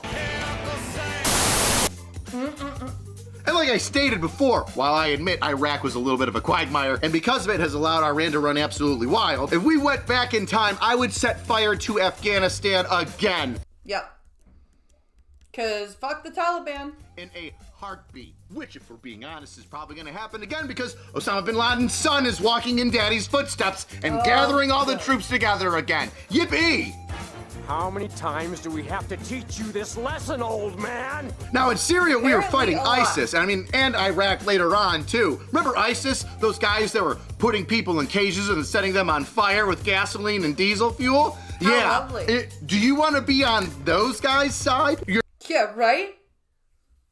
You're saying that the U.S. did something bad? Hello? You're gonna have to clarify this statement to me a little bit. This sounds like you're really for the bad guys here. And what have we done in Lebanon and Palestine except for send out a crap ton of aid? You remember the Joe Biden, floating barge thing that was a complete and utter disaster, but nonetheless still gave out a whole bunch of aid to Palestinians? We forgetting about that? When have we dropped any bombs on Palestine in the recent, but we're talking about recently, right? Since October 7th. You're helping Israel. We're also helping the Palestinians in Lebanon, and honestly, kind of tired of helping everybody out over there. Personal note, kind of wish we took care of the people in the hurricane first, but hey, here we are, just trying to help out everybody, because our... Yes, because that's the problem, same problem in Canada. We're constantly helping everybody out, except for the people in our country. Our hearts are so damn big. Oh, well, that makes us bad. I forgot. This person thinks that we're all pieces. Probably hates America, lives in it, is morbidly obese because of it. Okay, whatever. My anger is directed at individuals who are currently championing these war crimes as if they liberated my people. Who are you? Your people? Your people. Your people are American because you are American, you idiot. Your people. Are your people ISIS? Are they Hezbollah? Somebody made a statement on a live stream a little while ago stating that maybe her cousin died in Hezbollah and she's really proud of him. Well, I would probably go against you in that, considering they're a terrorist organization that's attacked the United States, specifically Marine barracks. Okay, it's horrific and disgusting. The beginning of the clip was worded poorly, and I do apologize for that. Worded poorly. Worded poorly? Worded poorly. That's what you're gonna run with. It was worded poorly. Okay. Yeah. Okay. Yeah, okay. Yeah, okay. We gotta take our wins so we can get them. Worded poorly, yes. Okay. I go on to clarify in the clip that I do not mean all military, but specifically those with no remorse. You also said those that just joined for college and to get a car. So Oh my god, I want my Camaro, no student loans. why aren't you talking about that? That didn't seem about like the remorse part. What I said was out of frustration, as they are currently bombing my family in the name of liberation. Who are they? Who's bombing? Yeah. We're bombing? Who is your family? bombing Who are and you who are your related to? family and where are they? You literally in a terrorist family? You're like, hey, all we want to do is just bring death to America and they won't let us and they're pigs. Well, yeah, we won't let you. Go fuck yourself. Go. Yeah. Seriously, if you are that, like, I don't even know what to say. I realize that wishing people harm isn't the best way to talk about these issues, and that I could have talked about these topics in a more sensitive way. I appreciate that. I'm glad that you wished you could have been more sensitive. Let's see how sensitive you were when you did a reaction to that video. We talked about her original video and then her apology, but guess what? There's a spot in between where she reacted to her video and tells us how she really feels. Oh no, oh no, oh no, oh, this is gonna get bad. I bet you it's in line with her apology. Let's watch, shall we? And they posted it in my head, I'm like, base? Base! Wow! Base? Giggling! Oh! What she said was based? Woo! Very sensitive, laughing at this. Yes, very sensitive. Pardon me while I quote you. I'm not walking back on it. I still agree with it. Like I'm not walking back on it. I still can agree with it. So much for that apology. Wow. It's almost like the apology was an afterthought. Like you did it because you knew you were so f***ed up, but you couldn't even apologize all the way. You had to make a whole bunch of excuses. Had to double down on that take. It's a bold strategy, Cotton. See how it works out. Well, it didn't work out too good because her apology, she left the comments off. But you know. Good. Oh, good. Because that's what you do when you apologize. You leave the comments off. It doesn't have to be the video that you made that people get upset on for people to leave comments on you. You've got a whole slew of videos and shenanigans that people leave comments on. How are they going? Ooh, not good. Ow, ouch. Funny, inappropriate, but funny. Kind of exactly how you thought it would go. Well, at least how I would. Or just a poor weather balloon covered up with a tablecloth. Now listen up, you 27-year-old woman child, soft-brained idiot. Free speech is an amazing thing. Idiot. It's fantastic. We all get to go out in this weird world and say whatever we want. But saying whatever you want in the fantastic First Amendment and right to free speech that we have doesn't mean that free speech comes without repercussions. You see, you have your right to your own opinions. And if those opinions are overtly retarded, people who oppose your views also have the right to all over you verbally. Now, while recording and writing this video, turns out that Frogger here, Frogan, the Brogan, got a ban from Twitch. Which, I'm gonna be honest here, kind of a free speech absolutist, right? Now, as much as we find it irritating and horrible that she said she wishes people got PTSD, I've heard far worse things on the internet, and I agree. There have been way worse things said on the internet. There will be way worse things said on the internet again. I just think it's funny that she got banned. I don't think that she should be banned or kicked off of the platform for saying something stupid. People make mistakes. We need to learn from them and move on. I know people are going to see this as a win. Oh, she got what's coming to her. She got banned. But even me, as one of the people that she's picking on in the military who has absolutely no remorse for doing whatever I did in Iraq, I had a great time. Which was Afghanistan, but it was so great I had to go back a second time. Because free speech is uncomfortable, and it's supposed to be uncomfortable. Yep. And as much as I disagree with this obese person's smugness and point of view on military members and what we should deal with and who she thinks the bad guys are I think she might think that the terrorists are the good guys. Either way, she should still be able to air out her grievances and ideas and have people like us discuss them with her. And sometimes those discussions are gonna turn vitriolic, but it needs to be discussed in the masses regardless of how stupid or idiotic the topic is. This ban is soft. I think it's funny that she got banned. I don't think she should have gotten banned. I think she should be called out. I think light of day. That's the best exposure for this stuff. There wasn't even a racial slur in there, even though she loves to say cracker. Cracker isn't racist! And is just ultra white. I don't know what privilege she's trying to hide, but she definitely be white. This butch puts mayonnaise on everything, and that's overtly obvious. So let the people tweet. Let the people call her out. Let her make her videos so then I can make videos on them. Hopefully she looks at this backlash and understands that maybe she made a boo-boo. And she can learn from this. But you can lead a horse to water or a cow, but you can't make him drink. A cow. Oh, did you think that I was done? No, because it's time, yes, after a wardrobe change, to hear a word from everybody's favorite washed-up porno actress. Take it away, Mia. Good morning to everybody who is not in the U.S. military. Good morning to everybody who is sitting at home and not on soil that doesn't belong to them, fighting. So, what about all those people that say that they're on stolen land? Does that mean that they don't get a good morning either? A war for a country that doesn't care about them. I hope you go over there and get your little brain all scrambled up with PTSD and then come back here and see how much the United States cares about you, Pookie. See how much they care about you when you come back with, oh, I'm so sad. I piss my pants every time I see a falafel stand in Manhattan. Let's see how much the VA cares about you. Let's see what they tell you to do with your little broken brain from going over to fight a war that's not yours. They're going to tell you to try breathing exercises because the U.S. government does not give a fuck about you once you cannot die for them. Once you're done, once you're a shell, they don't care about you. What did I say on Z-Way that one time?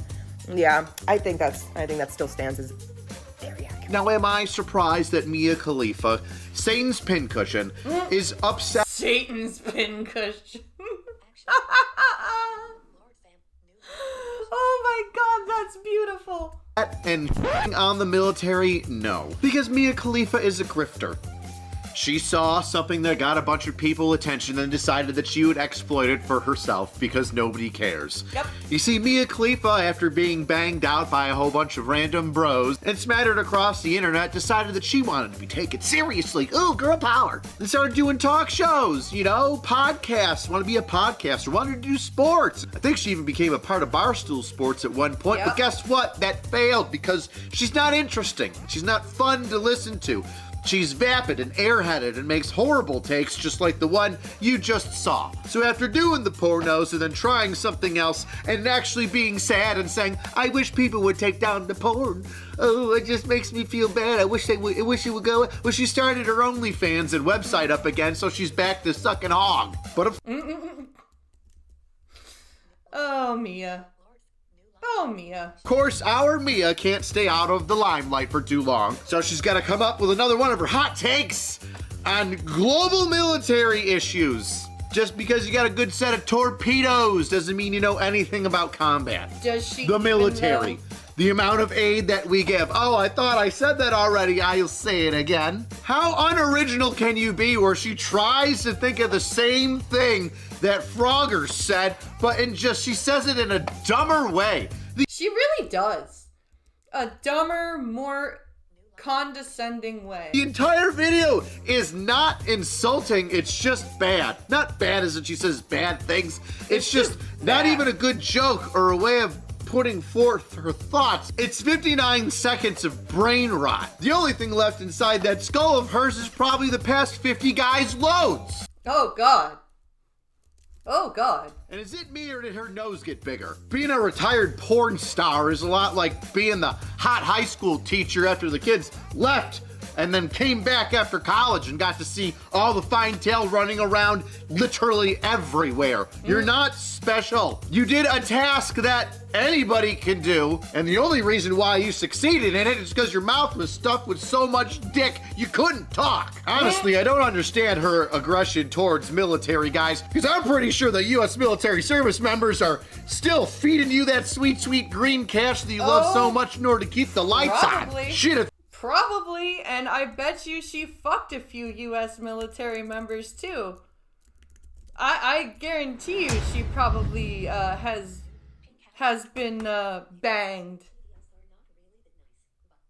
Titties aren't really that nice. No, I didn't think so.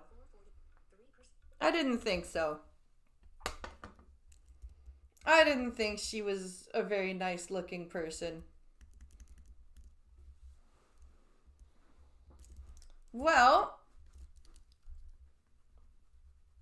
we are at the 2 hours, holy shit, 2 hours and 50 minutes. I think I'm going to save the Papa Meat video for tomorrow. I am starving and I need to figure out dinner, so I'm going to end here, but I will be back tonight for Glass-Eyed Gaming. So be sure to come by for that. I hope you guys had fun today. Check out the video I made called The Reason Why Trudeau Won't Be Ousted by His Party. That's posted up already. And like I said, I'll be back for Glass-Eyed Gaming tonight. And I hope you guys have a wonderful rest of your Monday evening. See you later tonight. Have a great evening, and I will see you then. Bye!